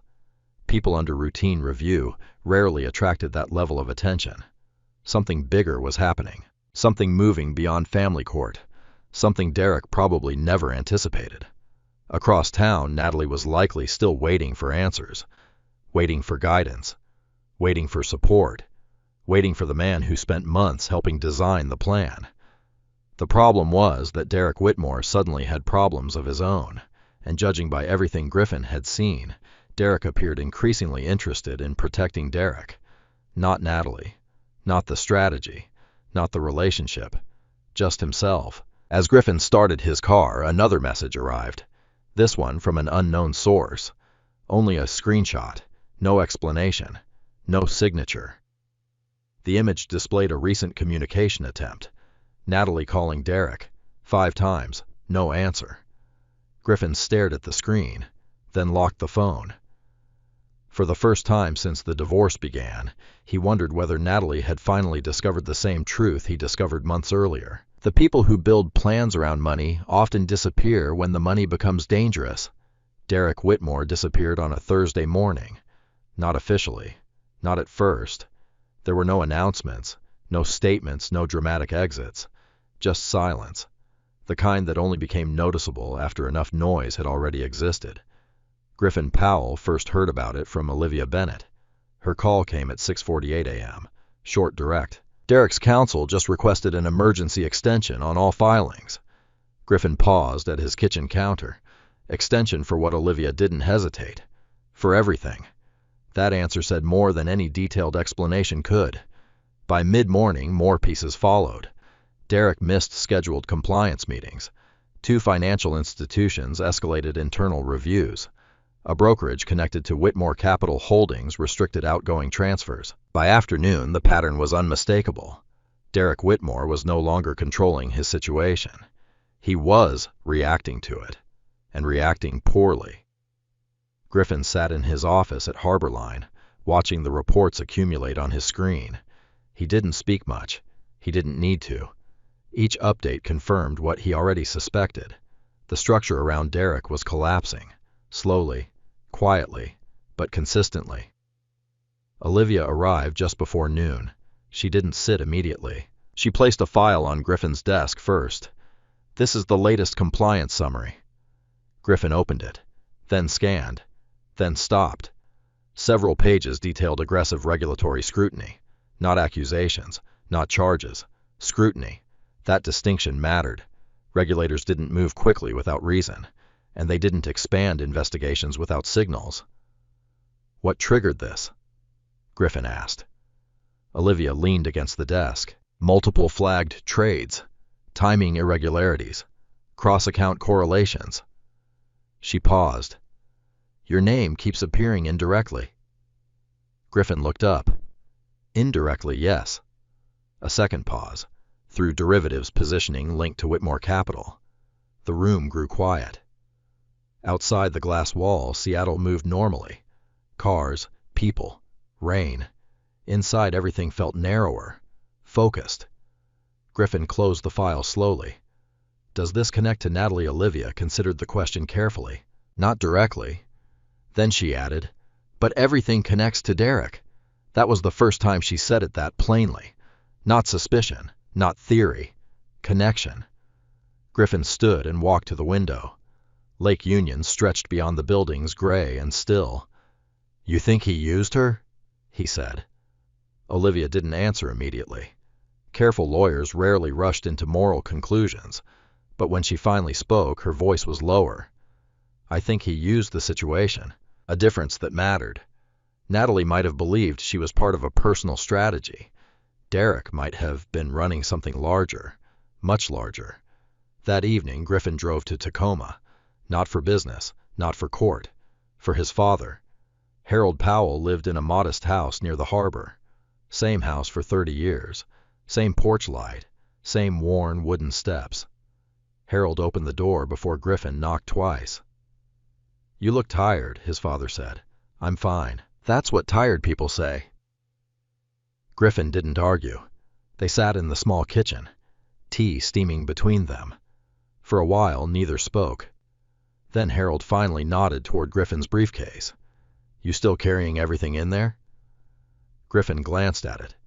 Yes. Harold gave a quiet hum. Some things you can't put down easily. Griffin sat back. That depends on whether you trust people. His father smiled faintly. Or whether you trust patterns more. That line lingered, because it cut closer than Harold likely intended. Griffin trusted patterns.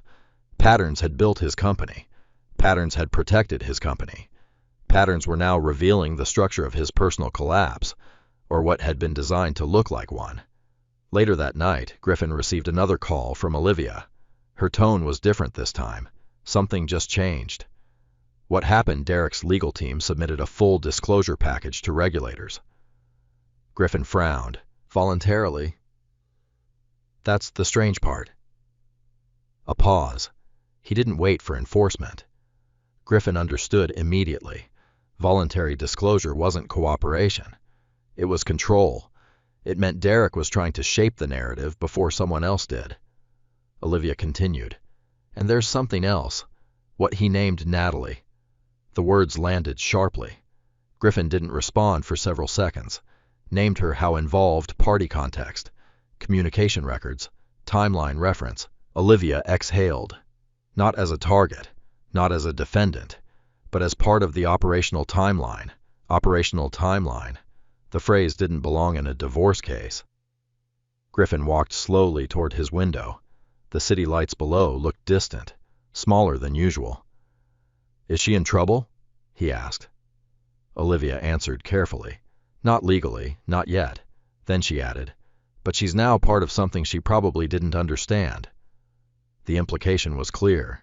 Natalie might have believed she was participating in leveraged negotiations. Derek might have been building exposure buffers, or trading structures, or both. The truth was still forming. But one thing was becoming increasingly obvious. Natalie was no longer positioned as a strategist. She was positioned as data. The next morning, Griffin received a message from Natalie, the first in weeks. It contained only 4 words. We need to talk. No tone, no explanation, just necessity. Griffin read it once, then again, then forwarded it to Olivia. Her response came quickly. Don't meet alone. I wasn't planning to. A pause. Then Olivia added, this is no longer just divorce litigation. Griffin already knew that. He met Natalie 2 days later in a neutral location, a quiet cafe near downtown Seattle, early morning, almost empty. Natalie arrived first. She looked different, not dramatically, subtly, less controlled, less rehearsed. She didn't smile when he sat down.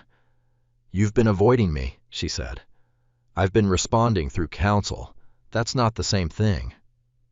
Griffin didn't argue. Natalie studied him, then spoke again. "Did you know what about Derek?" A pause. Griffin answered honestly.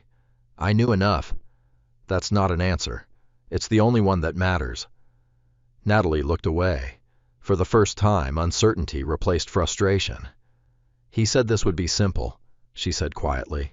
Griffin didn't react, because that sentence revealed more than she realized. Simple was never part of what Derek had built. Nothing about the last 6 months had been simple. Natalie continued. "He said you would settle." Griffin met her eyes. "And you believed him?" Silence. That was the answer. Not spoken, but present. Natalie exhaled slowly. "I didn't want to hurt you." Griffin nodded once. "I believe that." A pause. "But you still participated." Her expression tightened. "I thought it was fair." "Fair for who?" She didn't answer immediately, because the question had no comfortable response. Finally, she said, "I thought I was protecting myself." Griffin leaned back. "That part I understand." The truth was complicated, but not unclear. Natalie had entered a structure she believed was about protection. Derek had likely framed it as strategy. The legal system had turned it into something else entirely. Exposure, accountability, evidence. Natalie lowered her voice. "I didn't know it would become this." Griffin studied her for a moment. "I know. That was the difference between anger and understanding, between reaction and clarity." Natalie blinked. "You're not angry, I was," he said simply. "Now I'm past that." The words weren't emotional. They were final. Natalie looked down at her hands. For the first time, she didn't seem to be planning or calculating, just realizing. "I think he left me in this," she said. Griffin didn't respond immediately, because that was no longer speculation. It was alignment. Everything Olivia had found, everything compliance had flagged, everything regulators were reviewing, it all pointed in the same direction. Derek Whitmore was no longer protecting Natalie. He was protecting himself. Natalie finally looked up. "What happens now?" Griffin thought for a moment, then answered honestly. "Now everything gets documented." A pause. "And then it gets decided." Outside, Seattle's morning traffic continued. Normal, unaware. But inside that small cafe, something had changed permanently. Not reconciliation, not resolution, but recognition. The system behind everything had revealed itself, and once a system was seen clearly, it could no longer operate invisibly. The message arrived during a board briefing at Harborline. Griffin Powell saw Natalie's name flash on his phone screen and didn't react immediately. He waited until the meeting ended. Only then did he step into the hallway and open it. "We need to talk. Please." Not through lawyers. 3 sentences. No context. No strategy. Just exhaustion disguised as urgency. Griffin read it once, then locked the phone. Olivia Bennett was waiting outside the conference room. "You saw it?" she said. "Yes. Are you going to respond?" Griffin shook his head. "Not yet." Olivia studied him. "That's new." Griffin almost smiled. "It's not new. It's just necessary now." Because everything before this point had been reactive. Now it was controlled, measured, documented. By mid-afternoon, Olivia had already scheduled a supervised meeting. Neutral location, recorded attendance, no private communication channels, everything by protocol. Natalie agreed quickly, too quickly. That was the first thing Griffin noticed. The second was that Derek Whitmore did not appear anywhere in the arrangement. No legal representation, no advisory input, no presence at all. That absence felt louder than anything he had said or done before. The meeting was set for the following morning at a small private conference room in a legal office downtown. When Griffin arrived, Natalie was already there, sitting near the window, hands folded tightly, no phone on the table, No documents. No attorney beside her at first. Just her. When Griffin entered, she looked up immediately, and for a brief moment something unguarded crossed her face. Not anger, not calculation, uncertainty. Griffin sat across from her. Neither spoke for several seconds. Finally, Natalie broke the silence. "He's gone quiet." Griffin didn't respond. She continued anyway. "Derek." He stopped answering calls. Still no reaction. "He hasn't replied in days."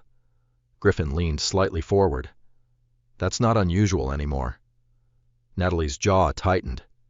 "You knew this would happen." "No," he said calmly. "But I understood the pattern." That word again.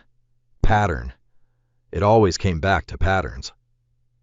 Natalie exhaled slowly. "I thought he had control over everything." Griffin studied her carefully. "People who say that usually don't." Her expression shifted slightly. "What does that mean?" "It means control isn't something people have. It's something they think they have until the structure collapses." Natalie looked down. For a moment, silence returned. Then she spoke again. "I didn't think it would get this far." Griffin nodded once. "I know." And he did, because most people never believed consequences would fully arrive. Until they did. Natalie rubbed her hands together. "He told me it would be straightforward." Griffin didn't interrupt. "He said your agreement wouldn't hold." Another pause. "He said the IPO timing would force negotiation." Griffin listened quietly. "He said you were predictable." That last sentence landed differently. Not because it was insulting, but because it was incorrect. Griffin had never been predictable. He was consistent. There was a difference. Natalie looked up. He was wrong. "Yes," Griffin said simply. The truth sat between them, uncomfortable, undeniable. Natalie leaned back slightly.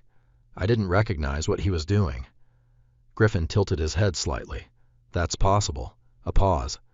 "But you still participated." The words weren't accusatory, just factual. Natalie didn't respond immediately. Then she nodded. Yes, that acknowledgement mattered more than any argument, because everything in the case now revolved around participation. Not intention, not emotion. Participation. Outside, Seattle traffic moved steadily along the street below. Inside, the air felt still. Natalie finally spoke again. "What happens to me now?" Griffin considered the question carefully. It wasn't rhetorical. It wasn't emotional. It was practical. The kind of question people asked when they realized the structure around them had changed without warning. "Legally," he said. She nodded. "The court process continues. And I follow the agreement." Natalie looked away. "Just like that?" "Yes." A pause. "But that doesn't mean nothing changes." She looked back at him. "What changes?" Griffin chose his words carefully. "Understanding." Natalie frowned slightly. "That doesn't help me." "No," he agreed. "Not immediately." Silence followed. Then Natalie said something quieter. "I didn't want to hurt you." Griffin didn't react. I believe that he said. But it still happened. Her eyes dropped again. The weight of that truth settled between them. Not dramatic, not explosive, just final. After a long pause, she asked another question. "Did you ever think I was part of something bigger?" Griffin didn't hesitate. "No." That answer surprised her. He continued. "I thought you were reacting to our situation." Natalie exhaled slowly. So did I. The simplicity of that statement made it heavier, because both of them had been operating under incomplete understanding. Different assumptions, different interpretations, same events. Then Natalie said something that shifted the tone again. "He disappeared when things got complicated." Griffin looked at her. "Yes, that wasn't part of the plan." "No," he said. "It wasn't your plan. That distinction mattered." Natalie frowned. "What do you mean?" Griffin leaned back slightly. "Plans fail when they depend on someone who is also planning." She stared at him, understanding slowly forming. Derek had his own agenda. Yes. And it wasn't me. Griffin didn't answer immediately. Then he said, "You were part of it." The words weren't cruel. They were precise. Natalie's expression tightened. That's what this was. Griffin didn't respond right away, because the answer wasn't simple. Finally, he said, "It became that." Natalie looked down again. Long silence followed. When she spoke again, her voice was quieter. "I thought I was making a choice." "You were," Griffin said. "But choices don't always lead where people expect." A long pause. Then Natalie asked the question that seemed to have been building since the beginning. "Do you hate me?" Griffin looked at her for a moment. The question felt misplaced. Too emotional for what remained. Too personal for what had already become procedural. "No," he said. The answer surprised her. "Then what do you feel?" Griffin thought carefully. Clarity. That was the only accurate word left. Natalie blinked slowly. "That's it for now." She studied him for a moment, as if trying to find something familiar, something that used to be there. But whatever she was looking for wasn't present anymore. Finally, she nodded. "I think I understand now." Griffin didn't respond, because understanding didn't change outcomes. It only changed perception. Natalie stood slowly. "So this is it. It's not the end," Griffin said. "Just the structure changing." She gave a small, almost tired nod. Then she hesitated. "Did I ruin something?" Griffin considered the question. "No." A pause. "You participated in something that collapsed under its own assumptions." That distinction mattered, because it removed moral distortion, replaced it with structure. Natalie nodded again, then turned toward the door. Before leaving, she stopped. Without turning around, she said quietly, "I didn't recognize who you were anymore." Griffin replied evenly, "Neither did I." And that was the truth neither of them had expected at the beginning. After she left, Griffin remained seated for several minutes. No movement, no calls, no documents, just silence. Eventually, Olivia entered the room. "She's gone," she said. "Yes." Olivia studied him. "You okay?" Griffin looked toward the window. Seattle continued moving below, unchanged, unaware. "Yes," he said finally. "I think I am." Not because everything was resolved, but because everything was now visible, and visibility changed everything. Outside, the rain began again. Light at first, then steady. And for the first time in months, Griffin Powell didn't think about what was coming next. He simply thought about what was already known, and that was enough. The courtroom felt different this time. Not quieter, not larger. Just final in a way earlier hearings had not been. Griffin Powell noticed it the moment he stepped inside King County Superior Court.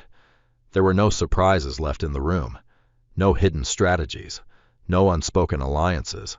Only structure. Judge Eleanor Whitaker reviewed the file in front of her with the same steady expression she had maintained throughout the case. Natalie Powell sat at the opposite table, this time alone. Derek Whitmore was not present. He had not been present for weeks, and his absence now felt like a confirmation rather than a coincidence. Olivia Bennett placed the final submission package on the table. "We are ready, Your Honor." Natalie's attorney nodded as well. "Respondent is prepared." Judge Whitaker looked up slowly. "Very well. Let's conclude this matter." The room settled into silence. Griffin sat still, not anxious, not excited, just present. The final hearing was not about discovery anymore, not about allegations, not about strategy. It was about enforcement. The law now had enough information. Everything else was procedure. Olivia began. "Your Honor, all discovery obligations have been completed. All financial disclosures verified. All contested claims have been addressed in prior filings." She paused briefly. "The remaining issue is enforcement of the existing postnuptial agreement." Natalie's attorney stood. "We maintain our position that certain provisions may have been influenced under misrepresentation." The argument sounded weaker than before. Even the tone lacked confidence. Judge Whitaker turned a page, then another. Her expression remained unchanged. "Ms. Carver, The court has already reviewed extensive documentation regarding execution of this agreement. A pause. No evidence of coercion has been substantiated. The words were calm, but definitive. Natalie shifted slightly in her seat. Griffin noticed it. Not fear, not anger. Acceptance forming slowly. Olivia continued. The agreement clearly separates all ownership interest in Harborline Analytics, including future appreciation and IPO-derived valuation. She slid a document forward, as well as intellectual property and derivative financial instruments tied to company growth. The judge reviewed it again, then looked up. The court finds the agreement valid and enforceable in full. No dramatic reaction followed, no audible gasp, just a quiet settling, like a system reaching equilibrium. Judge Whitaker continued. Accordingly, Harborline Analytics equity remains the separate property of Mr. Powell. A pause. All appreciation derived from pre-existing ownership shall likewise remain separate. She looked toward Natalie. You will receive marital assets as previously outlined in settlement disclosures. Natalie didn't respond immediately. Griffin watched her carefully. There was no visible collapse, no emotional reaction, only stillness. The kind that comes when an expected outcome finally becomes real, the judge concluded. This matter is hereby resolved under the terms stated. Gavel down, simple, final. The hearing ended. No celebration followed, no confrontation. People began gathering documents. Attorneys exchanged brief words. The court reporter closed her transcript. Normal movement resumed. But something fundamental had changed. Griffin remained seated for a moment longer than others, not because he needed time, but because the process felt strangely anticlimactic. Months of strategy, investigation, discovery, confrontation, and now it ended with a sentence. Olivia stood beside him. Done. Yes, Griffin said quietly, legally. She looked at him. That's all that matters here. Griffin nodded, then stood. As they exited the courtroom, Natalie was already speaking with her attorney. No glance toward him, no final comment, no lingering gesture, just closure in its most practical form. Down the hallway, Olivia spoke again. Derek's case is still developing. Griffin didn't slow his pace, I assumed. Federal review expanded last week. That made him pause slightly. Expanded how multiple accounts, cross-institution analysis, interconnected trades. She chose her words carefully. They're looking at patterns beyond divorce-related activity. Griffin understood immediately. This was no longer about personal relationships. It had moved beyond Natalie, beyond him, beyond even Harborline as a company. It was now about structure, financial behavior, information flow. Olivia continued. There's a possibility Derek will be called in for formal questioning. Is he still reachable? Olivia hesitated. That's uncertain. Griffin stopped walking. You don't know where he is. Not precisely. That answer said everything. Derek Whitmore had not just stepped back. He had stepped away. Not emotionally, strategically. The realization settled quietly. Griffin looked toward the courthouse doors. People moved in and out, life continuing normally around a case that had defined months of his life. It's strange, he said. What is everything that felt so large is already shrinking. Olivia nodded slowly. That's how it always works after the decision. They stepped outside. Seattle air was cold but clear. The rain had stopped. For the first time in weeks, sunlight broke through low clouds over Elliott Bay. Olivia glanced at her phone. There's something else. Griffin waited. Harborline stock stabilized fully this morning. He nodded. Good. Investor confidence is back to pre-incident levels. Again, he nodded, but something about her tone suggested she wasn't finished. There's one more update. What?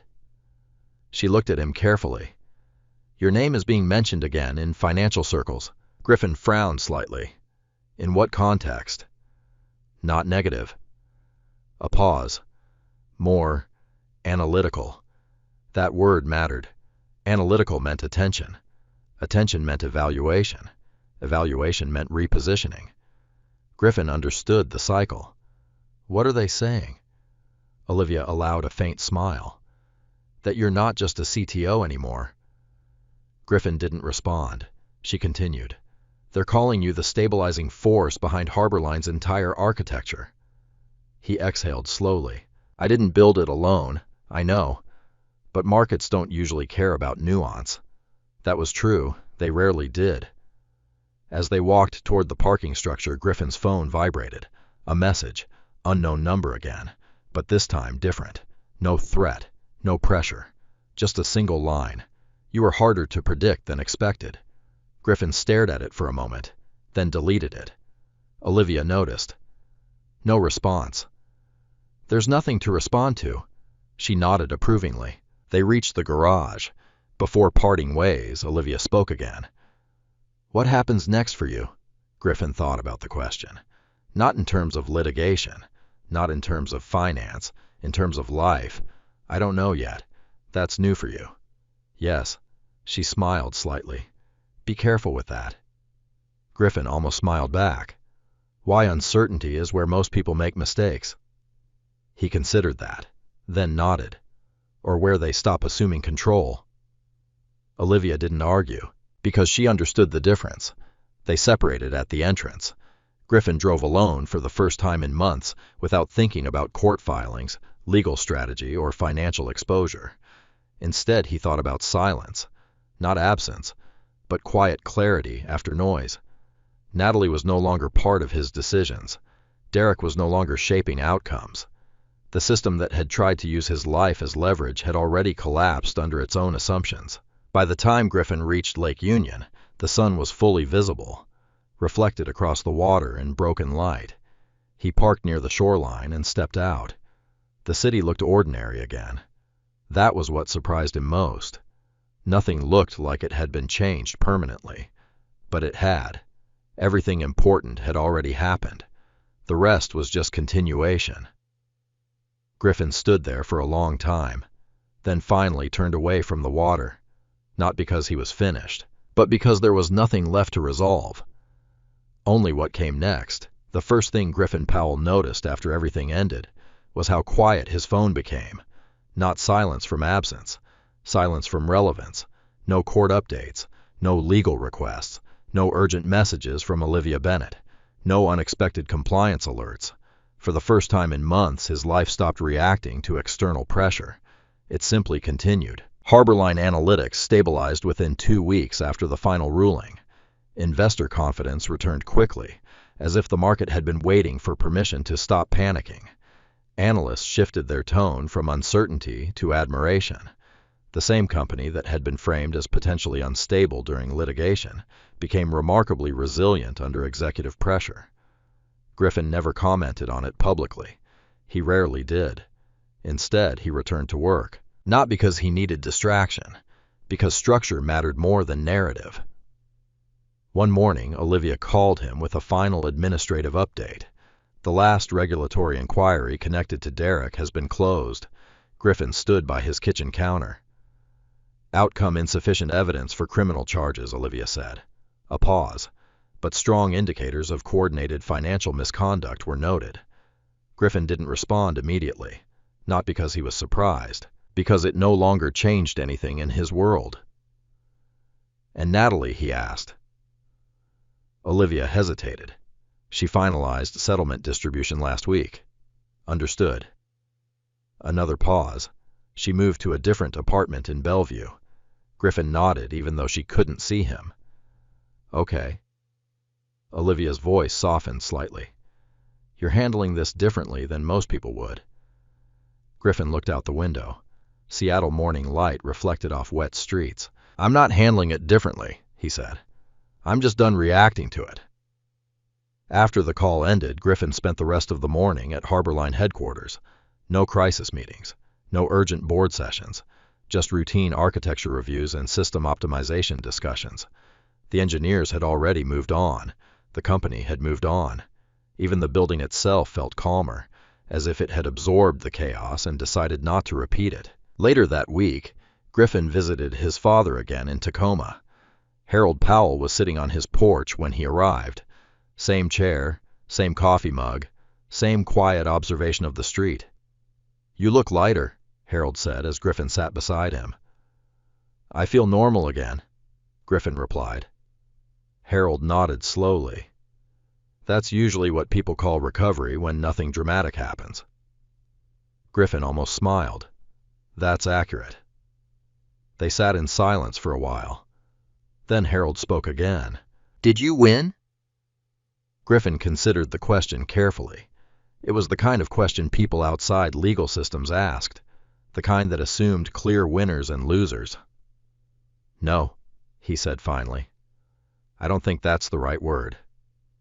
Harold glanced at him. "What is the right word?" Griffin looked out at the harbor, resolved. Harold accepted that without argument. "That sounds more expensive." Griffin let out a quiet breath that might have been a laugh. It was. They sat in comfortable silence again. For the first time in a long time, Griffin didn't feel the need to analyze anything. Not Natalie, not Derek, not even himself. Because everything that had needed analysis had already been processed. One evening, several weeks later, Griffin found himself alone at Portage Bay Cafe near Lake Union, a place he had visited countless times before everything happened. The same table, same view, same sound of water outside. He ordered coffee, nothing more. As he sat there, he noticed something subtle. No one around him recognized him. No one watched him differently. No one associated him with headlines or lawsuits or financial speculation anymore. He had become what he used to be before everything escalated. Anonymous in public space. Visible only in function, not narrative. His phone buzzed once. A message from an unknown number. He almost ignored it. Then opened it. It wasn't a threat. It wasn't a request. It was a short sentence. "Markets move on. People don't always do." Griffin read it once, then placed the phone face down. He didn't reply, because there was nothing left to engage. Not out of anger, not out of avoidance, but because engagement implied continuation. And continuation was no longer necessary. Across the lake, sunlight reflected softly on the water. For a moment, Griffin thought about everything that had happened. Natalie Powell, the timing of the divorce, the courtroom, the deposition room, Mercer exit strategy, Derek Whitmore, the investigations, the patterns, the assumptions, the collapse. It all felt distant now, not unimportant, just complete. What remained wasn't victory, not loss, just clarity. And clarity, Griffin realized, was not loud. It didn't announce itself. It didn't demand attention. It simply stayed. His phone buzzed again. This time it was Olivia. One final message. "You were right about the pattern, just not the scale." Griffin read it, then looked back at the water. He typed a response, "Thanks," then deleted it. And didn't send anything, because nothing more needed to be said. Later that afternoon, Griffin walked along the shoreline near his apartment. Lake Union was calm.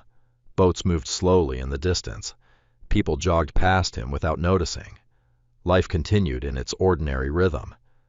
He stopped near the water and stood still, not thinking about strategy, not reviewing outcomes, just observing. The version of his life that had been defined by crisis no longer existed. What replaced it wasn't emptiness. It was space.